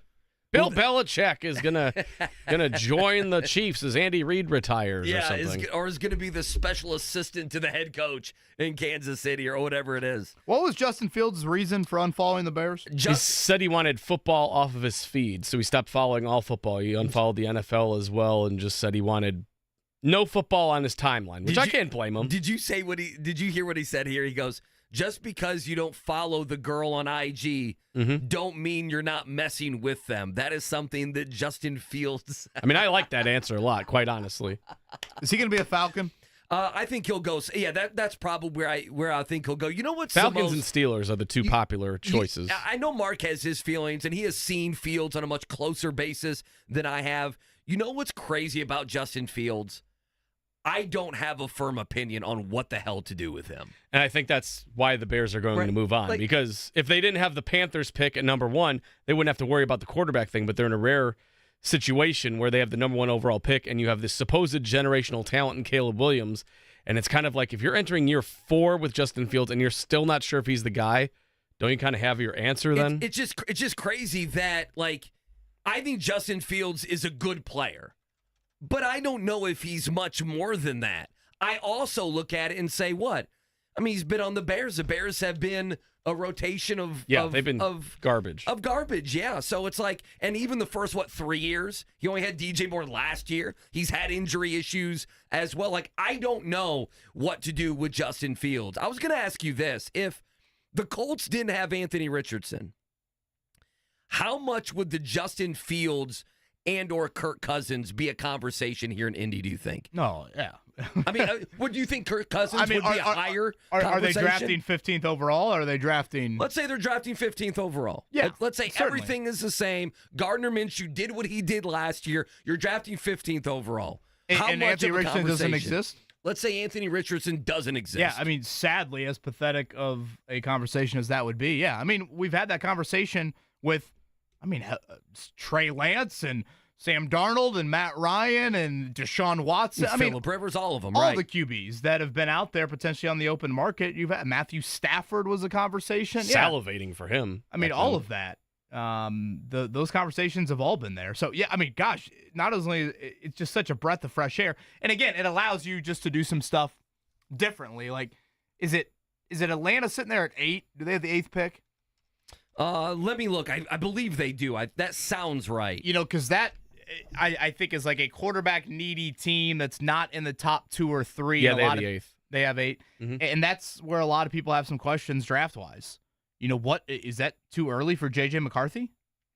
I think there are some people out there that feel like JJ McCarthy will appease a lot of the, Kyle Shanahan type of coaches out there. And, if you put him into an offense with some young skill guys that are already there, maybe you're going to get a little bit more out of him. So that's the nice thing about where the Colts are, I think, draft-wise. It's that, in all likelihood, 3 QBs are going to be off the board and potentially a 4th by the time... I think we'll have 4. By the time that you pick. I think we'll have 4. There's been some drafts where, obviously, that hasn't been the case. So that's good news when you're in a position to where you already have your guy and you're going to push down, some other positions a little bit later. We're already starting to kind of formulate a guest list for Combine Week next week. I think you'll enjoy some of the conversations we'll have over there at the Combine. Hoping to have Chris Ballard and or Shane Steichen join, I would say, all our shows in general, but one of those two joining us here from the Combine. We should get that schedule, I would think, like today or tomorrow on exactly when those guys will be chatting. But again, first time with Ballard in about a month and a half, and same thing with Shane Steichen there. Yeah, and Ballard, I mean, we think he'll be speaking along with Steichen on Tuesday, right? Well, Tuesday or Wednesday. Could be Wednesday. It could definitely be Wednesday. The NFL did announce that the GMs and the head coaches will talk one of those 2 days. Okay. Prospects then begin a week from today. That'll be Thursday inside of the convention center. But, man, it is crazy it's already here. I think this is the best thing that the Colts have working for them are the quarterbacks that are going to be taken. And I would say this, you could see this as a bad thing. I don't view them ever taking a first-round wide receiver, especially having downs, especially if they pay Michael Pittman in whichever way, if that's franchise tag, if that's on a 4 or 5 year deal, whatever it is. So you look at wide receivers, there's probably, 3, maybe 4 taken before we get to 14, and Brock Bowers. Right. Which, okay? again, that impacts the Colts a little bit more, though. Well, and quarterbacks. It does, and quarterbacks. So I guess my point is, when you look at corner, when you look at pass rusher, probably going to be someone better who may fall to them because of the run on wide receivers and quarterbacks that you're going to have. I think we have 3, and I think there's a great chance that 4th quarterback absolutely goes before them. If you look at any mock draft, you're going to wait a while to see the first defender come off the board.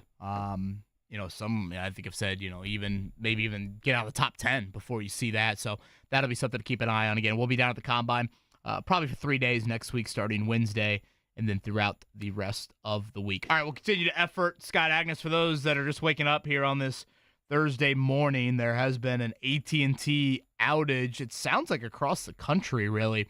For those that have AT&T as a carrier, some difficulty today in either, sending texts, making calls, getting little SOS messages popping up there. So if you're hearing us and have AT&T, that could be an issue. If you're trying to contact others today, you might run into a little bit of that here as of this morning. All right, well, again, try to effort, Scott, and get into Caitlin Clark in the building tonight in Bloomington. We'll chat about that coming up in a bit as well. It is a wake-up call here on 93.5 and 107.5 The Fan.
It's the Wake Up Call with KB and Andy on 93.5 and 107.5. The Fan. All right, a little adjusting schedule-wise for us here on this Thursday morning. We are fighting AT&T carrier issues, and by we, I mean us as a country, on this Thursday morning. Andy Sweeney is fighting a voice that's hanging on by a thread here. So he's gutting it out effort-wise, which we appreciate. Scott Agness, we were supposed to have on at 8:30. Scott has called. Now, Mark, fill us in on what Scott suggested for AT&T carrier issues running into problems this morning. So he has an iPhone, and he suggested that if you're having trouble calling out, turn on the Wi-Fi calling option on your phones, and that seems to have made him able to call out. So he called us, and he said that's what he did. He also had to restart his phone a few times, and that seems to have at least done that. But he said if he didn't turn the Wi-Fi calling on, he would not be able to dial out at the moment. So, Scott, we're going to push to 9:30. We want to make sure we spend quality time with him. We got several questions to get to, not only All-Star Game related, but obviously Pacers-wise. Megan McKeown, that's her maiden name. You'll remember her from here at Wish TV for a couple of years. And now McKeown-Wallace. She has been on the call for several Caitlin Clark games this season. Caitlin Clark in Bloomington tonight to take on the Hoosiers. That is obviously appointment television for many. That is a Peacock game, 8 o'clock tonight. So Megan's going to join us coming up at 9 o'clock there. It's interesting. I've literally just had someone reach out to me like, hey, you know where I can get tickets to tonight? I mean, this is very appointment, not only television, but viewing. I know several people going to the game, certainly kids with, daughters. I mean, we've seen the scenes. We saw the scenes a few weeks ago in Mackey. And really every Big Ten road venue Caitlin Clark has been in tonight. So it'll be the 4th-ranked Hawkeyes, the 14th-ranked Hoosiers tonight from Assembly Hall. Yeah, I was going to look up how much are tickets tonight for Indiana women's basketball. I'm on StubHub right now. I'm going to actually do that. That is a great question. I mean, there's obviously going to be tickets out there, but, it's no offense. I would imagine those tickets are, not super expensive. Now, you can get pretty good seats. For not too expensive. I mean, you can get in and get some pretty good seats for like $30 or even less. Well, tonight. That is what? $30 is quadruple Probably. the amount to get into IU Nebraska yesterday, as someone sent us a $4 ticket yesterday after the show. In the lower level. This is not the balcony, folks. In the lower level. So they were sitting behind Mike Woodson, that is basically what you're trying to say? Pretty much, yeah. Good for them. And so, again, Megan going to join us here coming up on the other side. Scott Agness. Around 9:30, we'll push the pop quiz a little bit later. Any worry with Purdue tonight? And I guess let me preface it by saying this. This is a different Rutgers team by all accounts. They've won 4 of 5. They've added a guard that's been a 13-point scorer, Jeremiah Williams, who was ineligible due to a gambling violation earlier in the year. He has been eligible for the last 5 games. Again, they've won 4 of 5. Any concern with how Purdue bounces back, which they have pretty much after every loss this season? No, but I will say this, even though I've been a shill for Purdue a little bit, if they come out tonight and they even were, to lose the game or Rutgers pushes them around, whatever it may be, I would say, hey, what's going on? Now, they were asked about this. Painter was asked about this yesterday, as was Lance Jones. And Jones basically was like, we can't win every single game. And Painter said kind of what I was thinking, that, you get into February, things tighten up a little bit, right? Like it kind of like the NBA. I would expect some of the scoring to go down and the defense and effort to pick up down the stretch in the regular season. And then, of course, once you get to the postseason. But the numbers going back to 2020, and I just picked then, I know COVID in the middle of all of this, Purdue 27-7 in January, 15-9 in February. So I don't know. Do they have a February problem? I don't know if I necessarily feel that way. In fact, I don't feel that way. But if they were to lose tonight, I guess I would kind of look and say, okay, does this team need to refreshen themselves at some point in February? I do think they win, but asking them to cover 15, 16, 17 points, that's quite a bit. Wow, did you see this text here from Jason Hammer? I did not see this. Over in WIBC. He just sent us a screenshot of he logged on Ticketmaster into his app and lower level tickets. Oh, my God. I mean, that can't be right. And this isn't even behind the bench. Like, how at Assembly Hall they have those, 3 to 5 rows or however many rows it is right behind the benches or across from the benches. We're talking lower bowl and great seats. I mean, row 1, row 4, row 9. Prices at $400, Okay. $461. I see what the problem was. I was looking at Indiana Northwestern. Oh, jeez. I was looking at that. Yeah. Oh, boy. Well, that's a fail. Yeah, that is a fail. Yeah, you can get in upper level for $130, it looks like. Yeah. Ho-hum. Upper level. Oof. I mean, what is this $30,000 for a ticket? Is that real? Is that a misprint? There is a ticket, Section C, Row 2, $1,700 tonight. Unbelievable. And that is a massive venue. Massive college basketball venue. Literally here. Section A, 409. Section K, 461. Wow. Okay, if you're going to go tonight, what you want to do is you want to sit in Section F. You can get a Section F, row 15 to about 25 for a couple $100 a piece. There you go. Sounds like the Bowens need to go up there. What a draw. And again, you could have got Notre Dame Louisville last night for $3. Unbelievable. Is that right behind Shrewsbury? These tickets there. Great effort by the Irish last night. Hopefully, not that I'm cheering for your voice to go out, but if it does, we'll just talk Notre Dame Louisville. That's fine. I think it's going out. I don't think you're going to have to hope for it. Now mine's starting to feel a little scratchy. I'm oh boy, is this where we're at? Oh, boy. Right now, speaking of Caitlin Clark. I can do a one-man show if you'd like. Speaking of the atmosphere inside of Assembly Hall, someone that has seen her quite a lot this season, McKeown-Wallace, her married name. She joins us on the other side. It is the wake-up call, 9 o'clock hour. The Pacers are breaking.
It's the wake-up call with KB and Andy on 93.5 and 107.5. The Fan. 9 o'clock hour here to round things out. Again, for anybody that has been up here on this Thursday morning, AT&T carrier issues abound across the United States. Sounds like a lot of major cities, too. We've run into that a little bit here from a phone standpoint. And so if you're dealing with that, Wi-Fi phone calls, Mark, that is not the right. Is that the right Wi-Fi calling is apparently what unlocks Scott Agness' phone. So. Okay, so Scott, we pushed him back to 9:30. Andy Sweeney battling a voice here on this Thursday morning, gutting it out with us. Let's head to the Payless Liquors hotline, and one who has seen quite the act that is really dominating the sports headlines and continuing to, and might call Indianapolis home coming up here in a few months. Our next guest, I guess, used to call Indianapolis home. She is now McKeown-Wallace, better known, I think, to our audience as Megan McKeown from her time here at Wish TV. Megan, good Thursday morning to you. Hey, how are you guys? We are wonderful. You are currently en route where? I am en route on I-80 in Pennsylvania. It's the worst drive in America as I head from New York to Penn State. Now, I thought so you've got the call for Ohio State, Penn State tonight, is that correct? That is correct, yes, on Big Ten Network. Before we get into Caitlin Clark, before we get into what's going to happen in Bloomington tonight, because you've called several of her games this season, I must commend you. I love your it shows you how I'm very not technologically savvy. Did you do a reel the other day of your favorite Big Ten cities? Is reel the right phrase of that? That is the right phrase, and I got to tell you, what's funny is I do our digital content for Big Ten Network, but it's like one of those things where I shoot it, and like the younger, much more talented social media people put it together. I have never been bullied or trolled harder on the internet than I was when I put out my personal favorite Big Ten cities. Now, brutal, man. I had a feeling that might happen. I've been to, I don't know, I've probably been to over half of the Big Ten cities. You obviously, as someone that calls a lot of Big Ten games, you've been to all of them. For those that missed it, maybe give us a Cliff Notes version of your top five. What did I have in my top five? Well, number one was Evanston because I went to Northwestern. My parents are there. Sorry, I like to go see my parents, everybody. Number two, I think I may have had Lincoln, Nebraska high. I love going to Lincoln. Here's what my criteria was, guys. It was basically like, how easy is it for me to get in there from an airport? How could I get to the rental car facility at the airport? Is there a good coffee shop somewhere? Like, these were not high-level intellectual reasonings necessarily. It's just what I enjoy. I had Indiana because I love how you can walk everywhere in Bloomington. I love going to College Park because I grew up in the DMV and I can see my family. And I had one more that was controversial that people got mad about. I can't remember now. Minneapolis, because it's the best airport in America. Outside of Indianapolis, I do love the Indy airport, but Minneapolis' airport is also excellent, and it's a Delta hub. Yeah, travel takes can get really hot takey. I could see where those would be out in full force attacking you. But here's my thing with this. Everybody was mad that I didn't have Madison, Wisconsin in there, and my beef with Madison is they can't park anywhere. Yeah, I do remember now parking being an issue when I went to an IU-Wisconsin game back in the day. What about Iowa City? I actually liked Iowa City when I came there. I like Iowa City. It's we always stay in Coralville, which is great if you're just like headed to like either Carver, Hawkeye, or football games. It's fine. But Iowa City's cool. Again, I'm a parking person. Not a lot of parking there. So that's where my beef comes, and people are very offended by this. She is McKeown-Wallace. Again, Megan McKeown to our local audience who's at Wish TV. Megan, how long were you at Wish? At least a couple of years, right? Say it again. We're losing you. No, boy. Oh boy! Did the AT&T get her? No, I think it might be the drive. That's the drive through Pennsylvania, from New York to what? Where'd she say? Penn State. That's where she's driving. State College, yeah. Oh, that sounds miserable. It's got to be brutal. It's got to be brutal. Cold. It's snowy. Middle of nowhere. We are living in the Stone Age here on this Thursday morning with our technological advancement. I'm surprised we've had It sounds like we've had everybody listening like normal, though. For full transparency, what's funny behind the scenes is, okay, so, I don't have the phone or anything because I'm the AT&T SOS. And then within our company, we had to reset some passwords. So I did that. And, of course, I'm the one jackass who has an issue with it. So right now, I have no login to anything. I have no company email. I can't get into my company computer. I can't do anything. So I have only, thank God my iPad is still working and is good to go. And we haven't been able to get a guest on until 9:05. Yeah, it's been a struggle bus for us here and on this I have no voice. Thursday morning. Mark Dykton has efforted McKeown-Wallace back on the Payless Liquors hotline with us here. Megan, how many Caitlin Clark games have you called this season? Did we lose her? All right, so we're striking out again. The effort here could not be higher.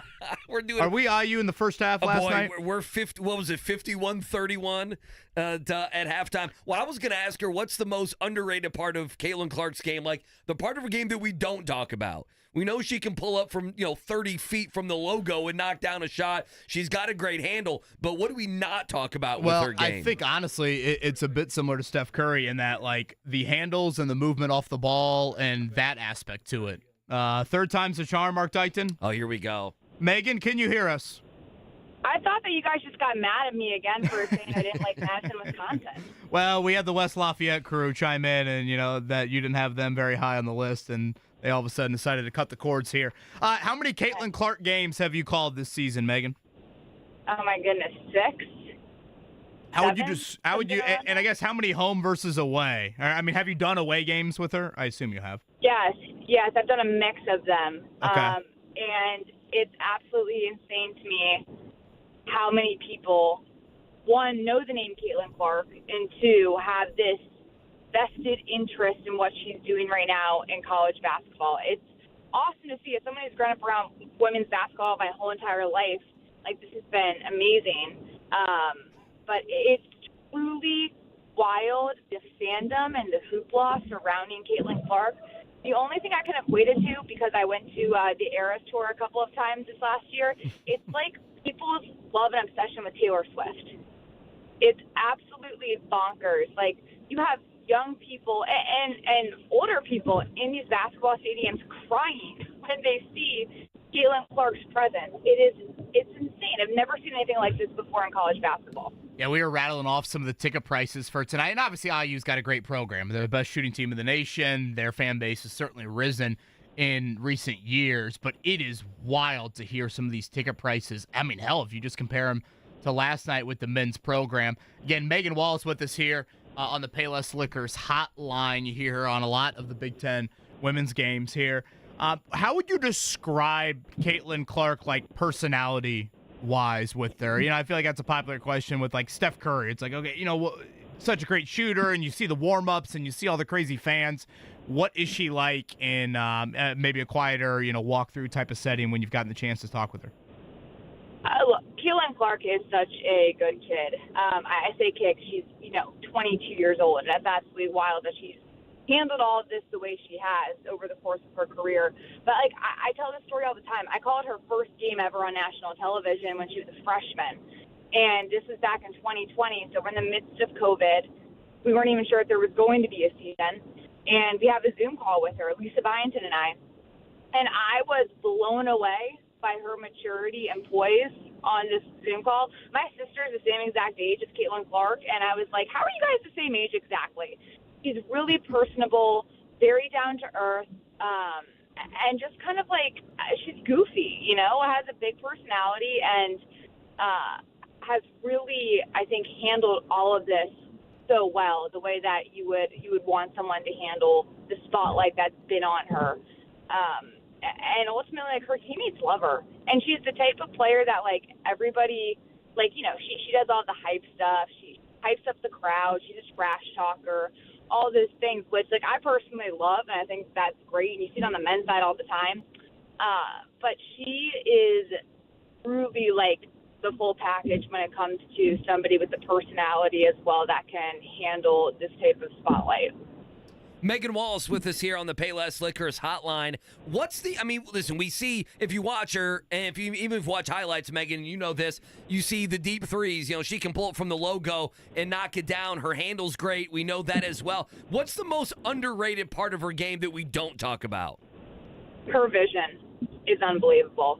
Like, Caitlin Clark, it's twofold. Her rebounding ability, she's leads the team or is second on the team in rebounds per game. It depends on the day with Hannah Stolke. But her ability to grab the board and then pass it up ahead 85 feet with complete accuracy is unbelievable. She plays with so much pace. Her passes have so much zip on them. She sees her teammates are open before her teammates do. And it's like that IQ and passing ability is what makes her so dangerous. Oh, and by the way, you can knock down 40-footers. You literally have to guard her the moment she steps over half court. The maiden name, Megan McKeown, probably will ring a bell to our local audience here. She was with Wish TV, McKeown-Wallace now, and she's called several Caitlin Clark games. Again, tonight, 8 o'clock inside of Assembly Hall. Caitlin Clark and the Hawkeyes against Mackenzie Holmes and company, as it's quite the matchup on Peacock at 8 o'clock. Again, McKeown-Wallace with us here on the Payless Liquors hotline. Megan, do you get any vibe if she will indeed turn pro or not? She's not indicating anything. So, I've been asked this a ton, and in my personal opinion, I think she's going to go to the league. I've not heard from her at all. It's just my opinion. She's about to break Pistol Pete's scoring record in about a week and a half, maybe.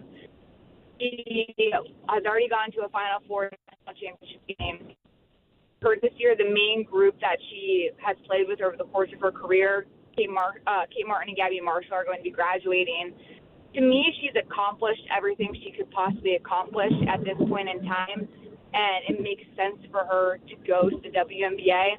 I know people say the argument all the time, the NIL deals and whatnot. Look, Gatorade, Nike, State Farm, those are just going to become endorsements when you get to the pros.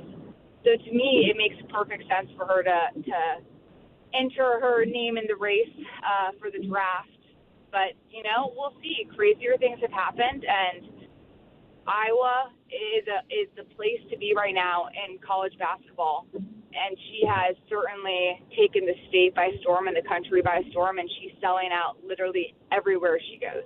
Yeah, hell, you were in the building the other night. That one more year chant, I felt like I was hearing it in Indianapolis with how loud it was from that Iowa faithful. Again, McKeown-Wallace with us. She's got Ohio State, Penn State tonight, but obviously a lot of eyes here locally will be down in Bloomington. I do want to ask about the Hoosiers. Right now, if you look at the Big Ten pecking order, Ohio State atop the conference. You've got Iowa in second, Indiana right there. Obviously, the first game really got away from the Hoosiers in Iowa City in this first matchup. What have you observed when you've seen IU this season? Obviously without Grace Berger, but still certainly a team that looks capable of making some sort of run. Indiana was playing really well in January. My goodness, I had their Michigan game back at the beginning of 2024, where they made every single shot in the first quarter. Literally shot 100%, 13 for 13 from the field. And Sydney Parrish was playing so well at that time. Then, unfortunately for the Hoosiers, she got hurt, missed a good month of the season. Now, she did come back and play in their last game against Illinois, which they lost, which was a surprising loss on the road. They just could never really get things going in that game. But she appears to be back, and if they can get her going, Indiana can kind of get back into that, they can win the Big Ten tournament conversation. But right now, it's they're so disciplined. Like, Terry Morin's one of the best coaches in the country, and her teams are always prepared. They're always disciplined. They always have a great scouting report and make great in-game adjustments. But Indiana has kind of struggled with some depth issues this year. And you kind of hope that they can stay healthy and figure it out as they head into late February, early March. Megan, what is it? We'll end with this, and thank you for the time. Thank you for multitasking here through the drive from hell, it sounds like, with us on this Thursday morning. What's the one thing you miss about Indianapolis the most? Cafe Patachou, first off. My favorite restaurant on planet Earth. I talk about it all the time. I actually live in New York now, so like living in the big food city, and I will still say Cafe Patachu is my favorite spot to get breakfast. So I miss that, but I miss the people. Like, shout out Anthony Calhoun at Wish TV and Ross Bolin, our producer. Like, I made some really great friends. Let's not feed AC's ego any more than it needs to be. Hey, look, that man is an Indy legend, and I just feel grateful that I was able to work in what people don't realize is one of the best sports cities in the country when it comes to Colts, Pacers, IU, Purdue, Indy 500. I will always love Indy. It has a special place in my heart. Well, Megan, congrats on your success. Certainly your background when it comes to the women's college basketball game speaks for itself, and seems like you've really found a great niche with that, with what you're doing. Good luck tonight, not only with the rest of your drive, I guess, this morning, but with Penn State and Ohio State from State College. And hopefully we can have you back on, certainly, especially if Caitlin Clark ends up declaring and calls Indiana home. So thank you, Megan. Thanks, guys. Always good chatting with you. McKeown-Wallace, maiden name Megan McKeown, with Wish TV before, and she's been on the call again for about a half dozen Caitlin Clark games this season. And boy, those ticket prices quite high tonight inside of Assembly Hall. I'm looking forward to that one. 8 o'clock. Looking forward to dialing that one in. So yeah, sure. Tonight, again, to kind of set a little bit of the land. Thursdays can be a little bit of the quieter night, particularly NBA. I feel like the Pacers don't play a ton of Thursday games. They will be on 7 o'clock. Our coverage will begin 6:30. Again, Pacers, Pistons. Purdue will be the same time. I want to say that's FS1 tonight for the Boilermakers. They've got Rutgers inside of Mackey Arena, and then Peacock for Indiana and Iowa, and that just sets the table. We got girls basketball state finals coming up this weekend as well. We had the boys sectional draw last weekend. We're slowly approaching sectionals for them. So, man, before you know it, into next week, once we get through the combine, March is going to be here, and the madness is going to begin. It's a later start, though, this year to the men's tournament. It is. It wasn't backed up a full week, I think. Yeah, the first round will begin on, and I don't count Dayton, the 21st. March 21st will be the first round. Will you count Dayton if Butler's in Dayton this year? Well, Notre Dame's won a game in Dayton before, yes, they have. And I still don't count it. Okay, fair enough. Yeah, fair enough. But Notre Dame didn't win a game over Alabama in the actual bracket after that. Like, I'm fine with the 11 seeds. It's the 16 seeds that I don't care about, and I know they can go on and they can. Tell that to Fairleigh listen, Dickinson. I understand, I know, but I'm just talking in general. Tobin, right? Coach Tobin. Yeah, where's he? What's his Iona. buyout? Could he go to Bloomington? He's at Iona right now. He filed Ricky P, I believe. That is right. Yeah. I have no idea how Iona basketball's doing. Remember how confident Tobin was in the postgame locker room? Right. Oh, yeah. I remember. I've watched Purdue. We can beat them. Like, okay. And I think I bet Purdue in that game. I'm like, okay, this is big mouth coach. And he's mic'd up. Yeah. I was thinking, okay. He gets ripped for 48 hours when they win. Have fun with Zach Edey. Yeah, have fun with that big guy. Tobin getting the last laugh there. So thank you again to Megan McKeown-Wallace for joining us there. Should be quite the scene tonight inside of Assembly Hall for all of that. I did want to mention this. I don't maybe got lost in the All-Star Weekend shuffle. Was that the word I was looking for? I don't know. It's been such an awful. This has been one of our worst shows ever, technologically speaking and execution-wise. Have you guys seen that Larry Bird, Isaiah Thomas, Reggie Miller All-Star Weekend sit down? Oh yeah, I saw it. I know where you're gonna go with this. Did you watch it? I watched some of it, not the entire thing. Outstanding. Yeah, but I mean, the big clip from it was what Larry Bird talking about. I don't even care about that. You don't care about that? Yeah, okay. Larry wanted to go to Kentucky. Yeah, wanted to go to Kentucky and other places. No, but getting those three in a room together to chat about life and basketball. Unbelievable storytelling from all three of them. I had kind of forgotten. Larry fired Isaiah to hire Rick Carlisle. Yeah, and they talk about that. I mean, it's honestly a question I thought about throwing Rick's way when he joins us next week. But obviously Reggie played for both of those two. I did think, I guess to your Kentucky point, Andy, there were some interesting Larry Bird, life at Indiana for 2 weeks stories about him going there college-wise and, ended up at Indiana State. And I mean, just some really funny stuff, some great moments that they bring up. And, Reggie being like, Larry, I remember this game when you were a Celtic. And I remember this game when you were a Piston. And they go back to those moments and have Larry and Isaiah retell those games. Obviously, Larry and Isaiah gush over Reggie as a player and really Larry as a worker. They kind of ended it with Larry talking about some present-day guys like Jokic and LeBron and Kevin Durant. I could not encourage it more. Again, I found it up on the YouTube page for the NBA on TNT, but a great sit-down during All-Star Weekend from those three. It's called Indiana Glory. Yeah. If you're looking for it. If you type it in Twitter, you should be able to, if not find the full link, you'll find excerpts, obviously, of the different things we're talking about. You should find 40-ish minutes, maybe a little bit longer than that, but I really, really enjoyed it from, obviously, three absolute icons in this state. I wonder if Caitlin Clark ends up at the Fever, what that does to their nightly attendance and ticket price. Like, it's not going to be $300 to go see her, but the average ticket price might go from $8 to $28, well, $38, something like that. And again, this is part of something I think you would be appealing to Caitlin Clark. I would assume a good amount of her family and friends could still attend a decent amount of home games. I mean, I've made that drive to Iowa City. It's not awful. It's not an awful drive. And I mean, hell, if you're in Eastern Illinois, you're probably Western Illinois, you're probably a diehard Caitlin Clark fan as well. I don't know if the WNBA is in the same boat as the NBA, but something that, and you guys have heard me often poke fun at the Carmel Pups attendance at the Steph Curry games with road teams and stars from road teams. You know, Luka Doncic will be the same way on Sunday. When Luka's in the building, Andy, for his lone meeting all year, there'll be a ton of Luka jerseys.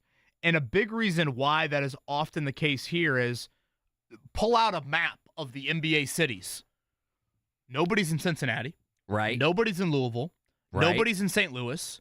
So if you are a fan, a sports fan in general, in St. Louis or Louisville or Cincinnati or those surrounding pockets, the closest venue you're often going to get is here in Indianapolis.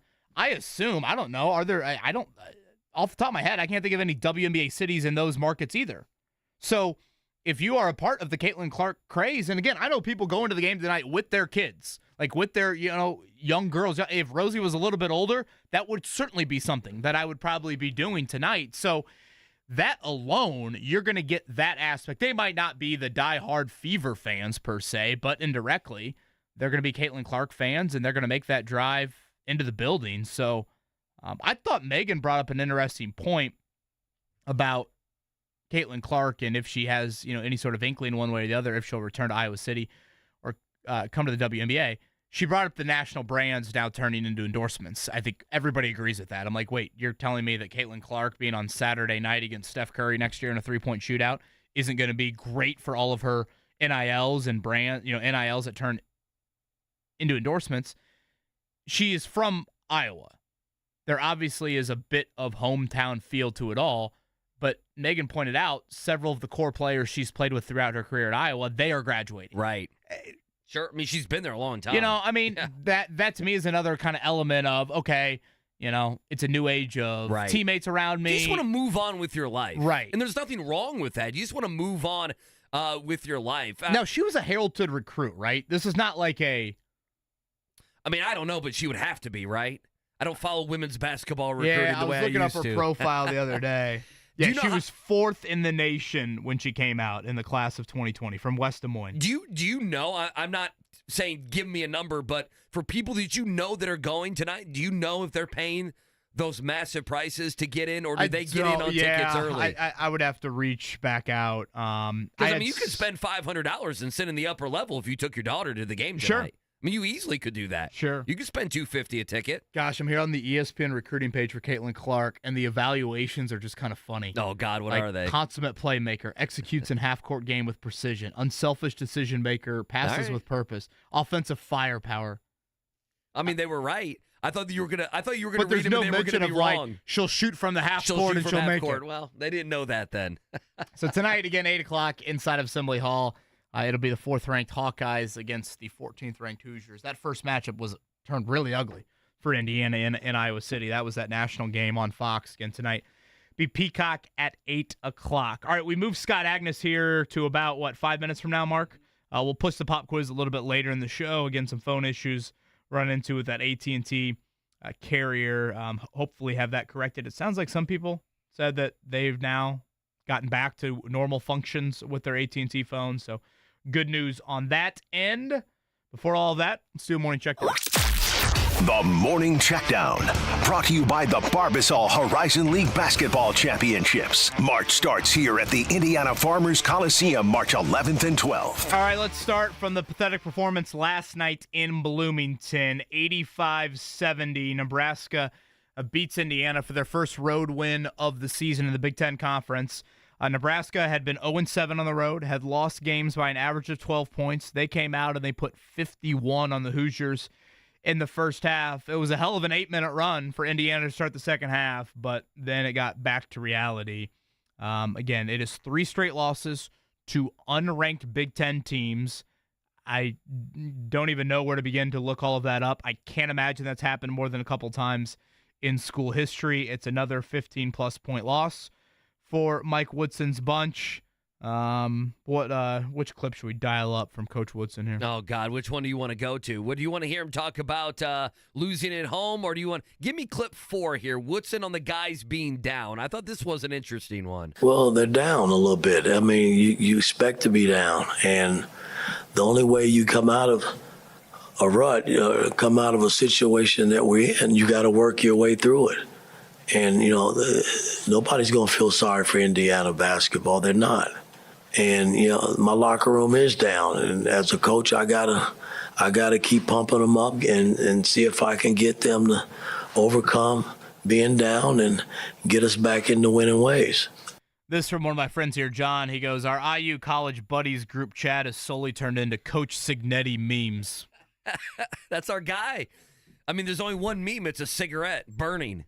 That's Coach Sig. That's all it is. Has he called Alabama to see if they want to do a home and home? I don't think he's called Alabama yet. What is that because Saban's gone? Now you can take Indiana or you can take Alabama down? Caleb DeBoer? Pretty simple. I win. Google me. I win. Google me. One of my favorites from Coach Sig there. You want to do the star ranking thing from last night? Give me the star ranking Nebraska's thing. Starting lineup, the stars of those players. They had a 4-star, that Gary kid, transferred from Alabama. A couple 3 stars and 2 0-stars. The Gary kid.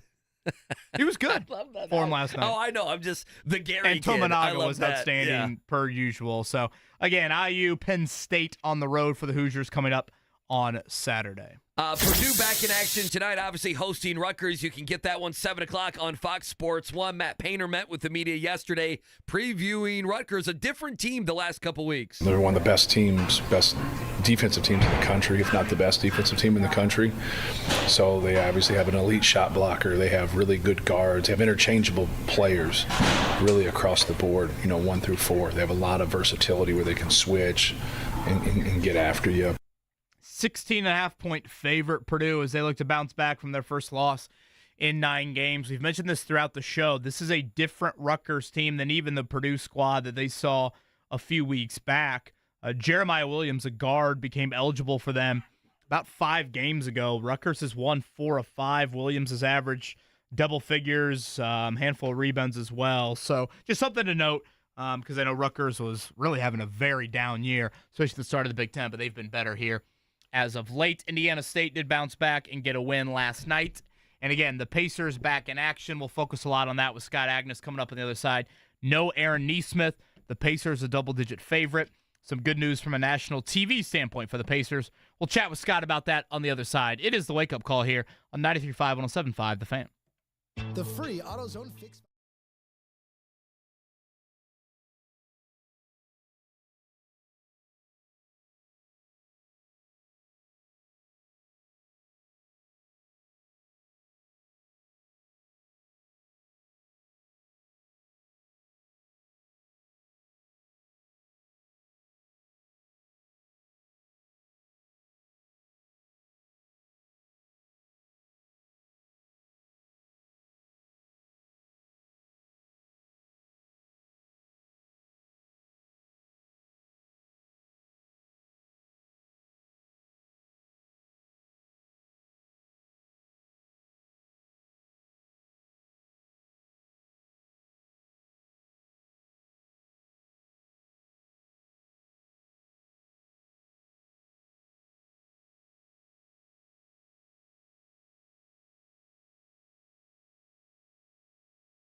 Baby, you called, I can't hear a thing.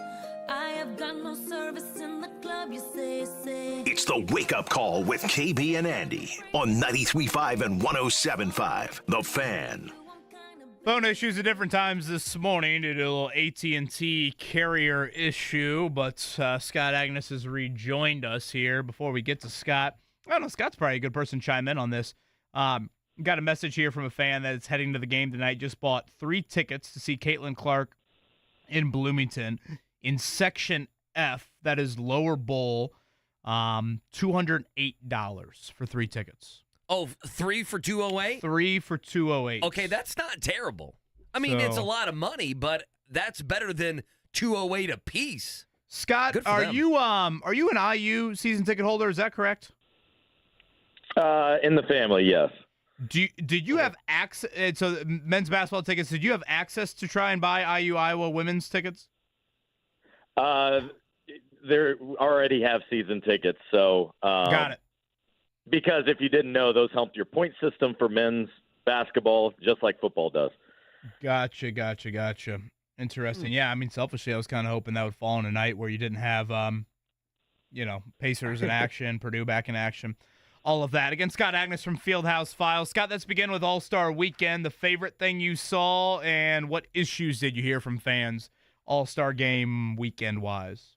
Yeah, favorite thing had to be Thursday night, and no surprise it was the Pacers doing, because everything else about this last week was the NBA. Fans may not realize, but, it is truly an NBA event. They have NBA events people here 2 weeks leading up to the event. They've come in and check in months on end leading up to it. But Thursday night was all Pacers doing as they tried to kind of establish something new, much like Indy did with the zip line and Georgia Street and all of that to set a new standard. This is what the Pacers did, and there was a tip-off party at Bicentennial Unity Plaza just north of the field house, and I thought it was so incredibly well done. It touched all the right notes, both getting you hyped for the weekend, setting the tone for that. You have 2 stars, and Mike Epps, the comedian actor, and then Tamika Catchings, Hall of Famer, MC the whole thing.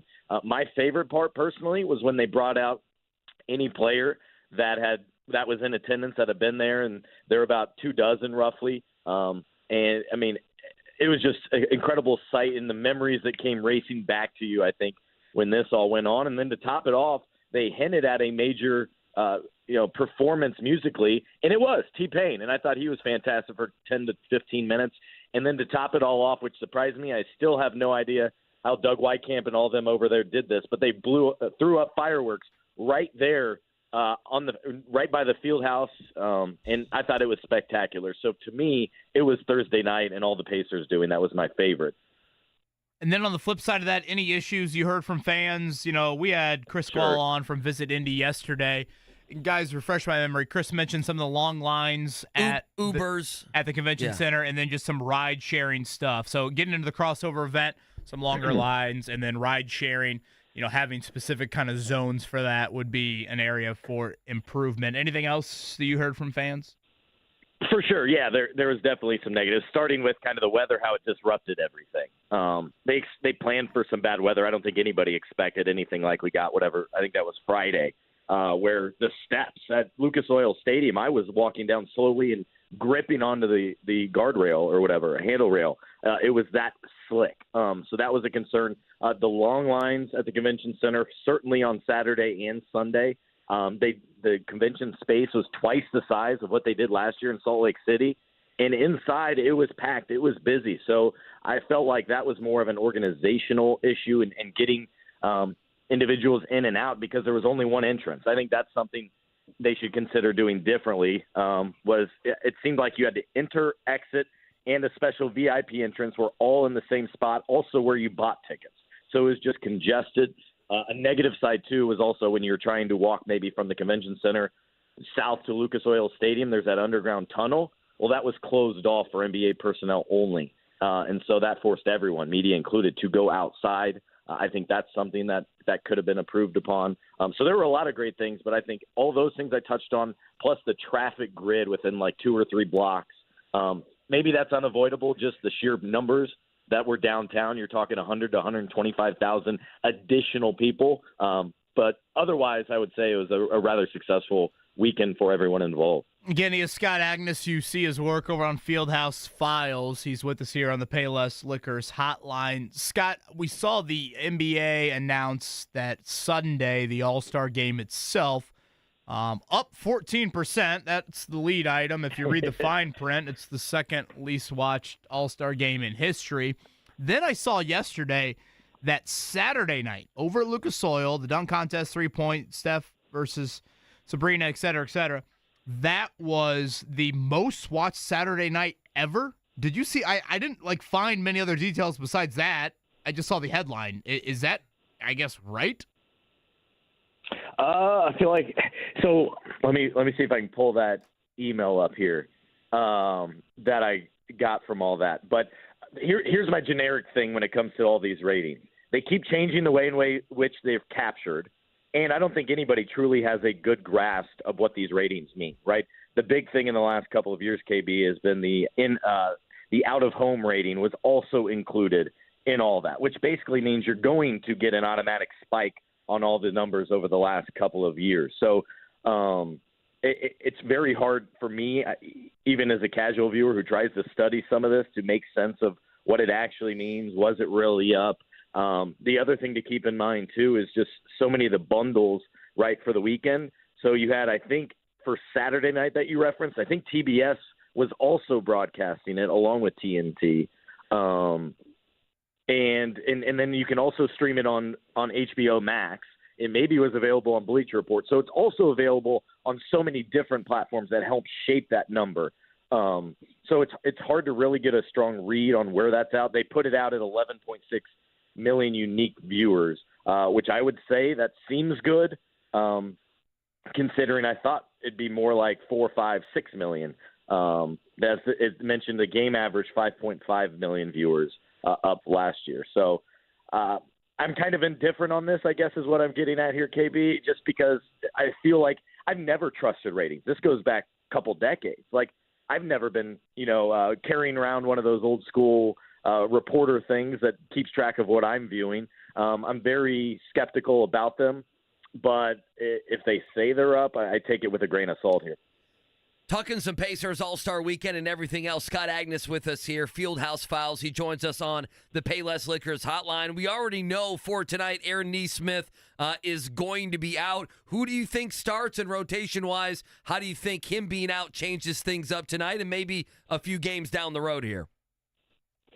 Yeah, it would seem that he's going to miss a short amount of time.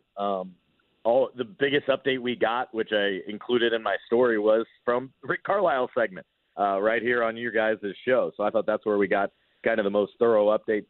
It kind of resembled what they said about Tyrese Haliburton. I thought that, hey, we thought it was going to be way worse. We're glad he's in good shape. He's going to miss some time, but we initially thought it was really bad. So that suggests to me that it's probably a couple-week type injury. And now, moving forward, you could go several different ways. I think you could go with Mathurin. You could try to throw Doug McDermott out there. I think Mathurin probably seems to me to be the most likely candidate, especially coming off his big weekend that he had in Indy this past week. And by the way, in this game, too, that would make it all more fun, too, because of the little back and forth that I think will always be there between Mathurin and Jaden Ivey. I was talking with Ivey afterwards, and he was like, yep, not surprised at all with that competitiveness. I like it, but nope, that's just him. I don't mind the talk. And I don't know if viewers or your listeners knew this. Jaden had no clue that Mathurin was mic'd up. So when Mathurin was talking all that, right, saying, you can't guard me, and we could all hear on the broadcast, Jaden was not aware that it was going out to everyone like that. So I thought that was noteworthy. Yeah, we almost need Bally to have a side camera tonight with Mathurin and Ivey at all times. Again, Scott Agness with us here from Fieldhouse Files. Scott, national TV announcement yesterday by the NBA. Pacers, Pelicans flex to ESPN. They removed the Grizzlies, T-Wolves off of that. Remind me again, this is relatively new, right? The flexing of these kind of late season games? Because, I mean, honestly, I think the Pacers might be a candidate for, some other games, just considering with, the in-season tournament and, obviously Tyrese Haliburton's presence. Yeah, that's one of the main things I think you'll see is here late in the season is for the Pelicans too, with Zion, they're always an attraction, right? One of the big things they added in the last couple of years was more so, I think, for that Saturday night game, which was after college football. So after the college football season, you had that Saturday game to flex in.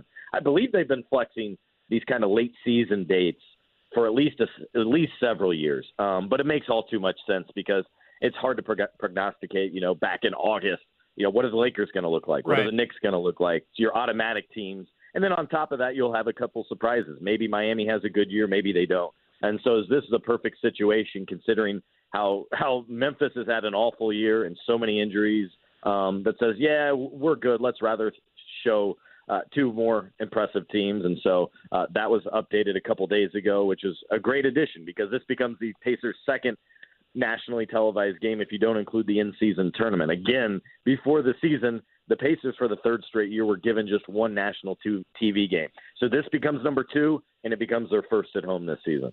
Scott Agness with us here on the Payless Liquors Hotline. Last one for me, Scott. I'm just interested, you following this team for many years, whether it be our air, the Indy Star, a couple different other places. Jermaine O'Neal in town. Jermaine O'Neal opening up about his time as a Pacer. Obviously opening up about the fight there, the malice in the palace. What do you make of his relationship with the Pacers and kind of what he's been through for the better part of 20 years, separating himself from basketball and now coming back around? I think a lot of people were happy to see him back in town this past weekend. Yeah, absolutely. And the growing sentiment from fans, too, is, hey, we want to see Danny Granger. Where's he at? He was one of the key figures during a run kind of right after the brawl years that held the franchise up until Paul George and he kind of took the mantle and became the face of the Pacers there. And so that's one guy a lot of fans would like to see. My one disappointment, if anything, guys, during All-Star break or All-Star weekend was the lack of accessibility trying to get to so many of these alumni. I would have loved to caught up with many different ones, but there just wasn't an obvious chance there. We did get Reggie Miller in a hotel ballroom for about 40 minutes, which was fantastic. And the trouble, as you would imagine, is there's just so much going on. You don't have time to get to all of it with just event after event. So there's still kind of that Q&A to come that I'll be writing. But in terms of J.O.'s relationship, yeah, it's you could always tell, not rocky, but there was always something more there. I think it's improved certainly with Ron Artest, Metta World Peace over the years. Something very special happened Thursday night at the Commission Row, and that's where they had an alumni party for everyone that was in town, and that was kind of before that. I think it was before that tip-off party right outside, and Donnie Walsh was there. So many of these alums are there, which was spectacular because I think over the last couple of years, we've seen the Pacers make a pointed effort to get their alumni more involved. You're seeing them wish them happy birthday on social media, just little things like that. Roy Hibbert was involved during opening night. I think he did the Rev It Up, for example. So many little things like that. And in terms of J.O., there will always be kind of that black mark over the group that was involved in that team. And talking with J.O. a couple of years ago when he was back here, for what it was the first time in a while, you could tell he had more to say. And so that's why he worked and tried to get that Netflix documentary up, because he felt so much of the coverage and everything was just so one-sided, the harsh penalty from David Stern and such. So he worked tirelessly on that, trying to show separate interviews and trying to say, hey, look, during like the deposition or whatever, like they weren't showing the security footage. But guess what? I have all the security footage. So I think that's something he's had to wrestle with for the last couple of decades since it's happened, is clearing his name a little bit. But here in Indy, he should realize, like, he is so appreciated, probably not to the, like he said, even to the extent that he deserves. There hadn't been a banner and a number retired up top in years outside of Tamika Catchings on the women's side. You start to wonder, should there be another one? Some might say you go back retroactively and add a couple names from decades in the past, yet at the same time, I just want to make sure J.O. gets his due because he was one of the best players during his time. I think he finished MVP second 1 year. And so I hope they're making amends a little bit here because he definitely deserves his due. Scott, we only got about a minute left, but it sounds like the latest updates on Scot Pollard and his heart transplant continue to be positive. Yeah, that again, another underrated story that came out of All-Star Weekend because it was going on simultaneously. I'm glad you asked, and I appreciate his wife, Dawn Pollard, who's been providing social media updates across the board. But apparently he's moved off of ICU 4. The last couple of days he's gotten on walks outside. He's seen the sunlight for the first time in 3 weeks.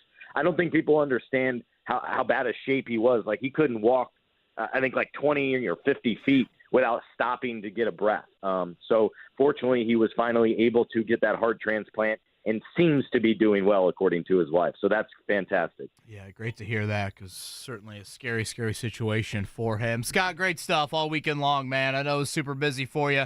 You were outstanding per usual with your all-star coverage, and as always, thank you for the time, man. All right, guys. Thank you. Appreciate it. Scott Agness, Payless Liquors Hotline. It's time for the pop quiz, 317-239-1070. Give us a call for the pop quiz. Hey, it's JMV, and the future of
Can you handle the pressure? Sharpen your pencils. It's time for the Pop Quiz with KB and Andy. Brought to you by Jiffy Lube, Indiana's favorite oil change since 1985. You know, I didn't think about it, KB. We got a bunch of callers for the pop quiz. So we know there's some people out there without AT&T being affected by the AT&T issue nationwide right now. I'm still down, by the way. You still, 10 are o'clock. struggling here in more ways than one, the voice and the phone. We got to go rapid fire here to close things out. Mark Dykton, you just throw somebody on with us, all right? Okay, fast fingers, James. Hey, James. Hey, how's it going, fellas? Good, James. How are you? Good. James will need efficiency from you here. Andy Sweeney's going to throw number one your way. All right, James, let's get a winner on this Thursday. The NBA season resumes tonight with the Boston Celtics owning the best record in the league at 43-12. Who has the second best NBA record entering play tonight? Is it the Cavs, the Thunder, the Clippers, or the T-Wolves? I'm going to say the T-Wolves. Nice. Sorry, number two here, James. IU lost to Nebraska last night. Who was the game's leading scorer? Was it Tominaga, Khalil Ware, Mackenzie Mbako, or Jamarcus Lawrence? Man. I mean, I would hope it was Khalil Ware, but I don't think he's the right answer, but I'll stick with him. Boy, I would not have gotten this right, James. No. Me either. Anything? Yeah. Is it Khalil Ware? All right, number three. Go ahead, Andy. All right, Purdue hosts Rutgers tonight. The Boilers 23-3 on the season. The 23 wins is the third most among NCAA men's D1 basketball teams this season. Name the team with the most wins entering play tonight. Is it UConn, James Madison, Grand Canyon, or Samford? I feel like UConn's too easy, so I'm gonna go with Samford. I know it's got to be one of those smaller schools. So. Someone lighting one up there for that one, Mr. Signetti and the James Madison. James, who won the first Daytona 500? Johnny Beauchamp, Richard Petty, Lee Petty, or Jack Smith? We'll go with Lee Petty. I have no idea. Look at that. Today's the 65-year anniversary, by the way. All right, happy 292nd birthday to George Washington, 292. Oh, of course. I love that. What do Tom Seaver, Sparky Anderson, and Ken Griffey Jr., the kid, all have in common with the father of our country, George Washington? Got any idea? Man, this is another one. I have absolutely no idea that they all have gold teeth at one point or something, or I don't know. I actually like that guess. I'm going to give that to you there. All their first names are George. James Madison for number 3, 25 wins. He got Lee Petty right. He got the T-Wolves right. Mackenzie Mbako. Yeah. You blew it! The leading scorer. Everybody, good luck with AT&T. Andy Sweeney, good luck with your voice. Thank you for everybody tuning in. Have a great Thursday. I'm what you might call very good at hide and seek.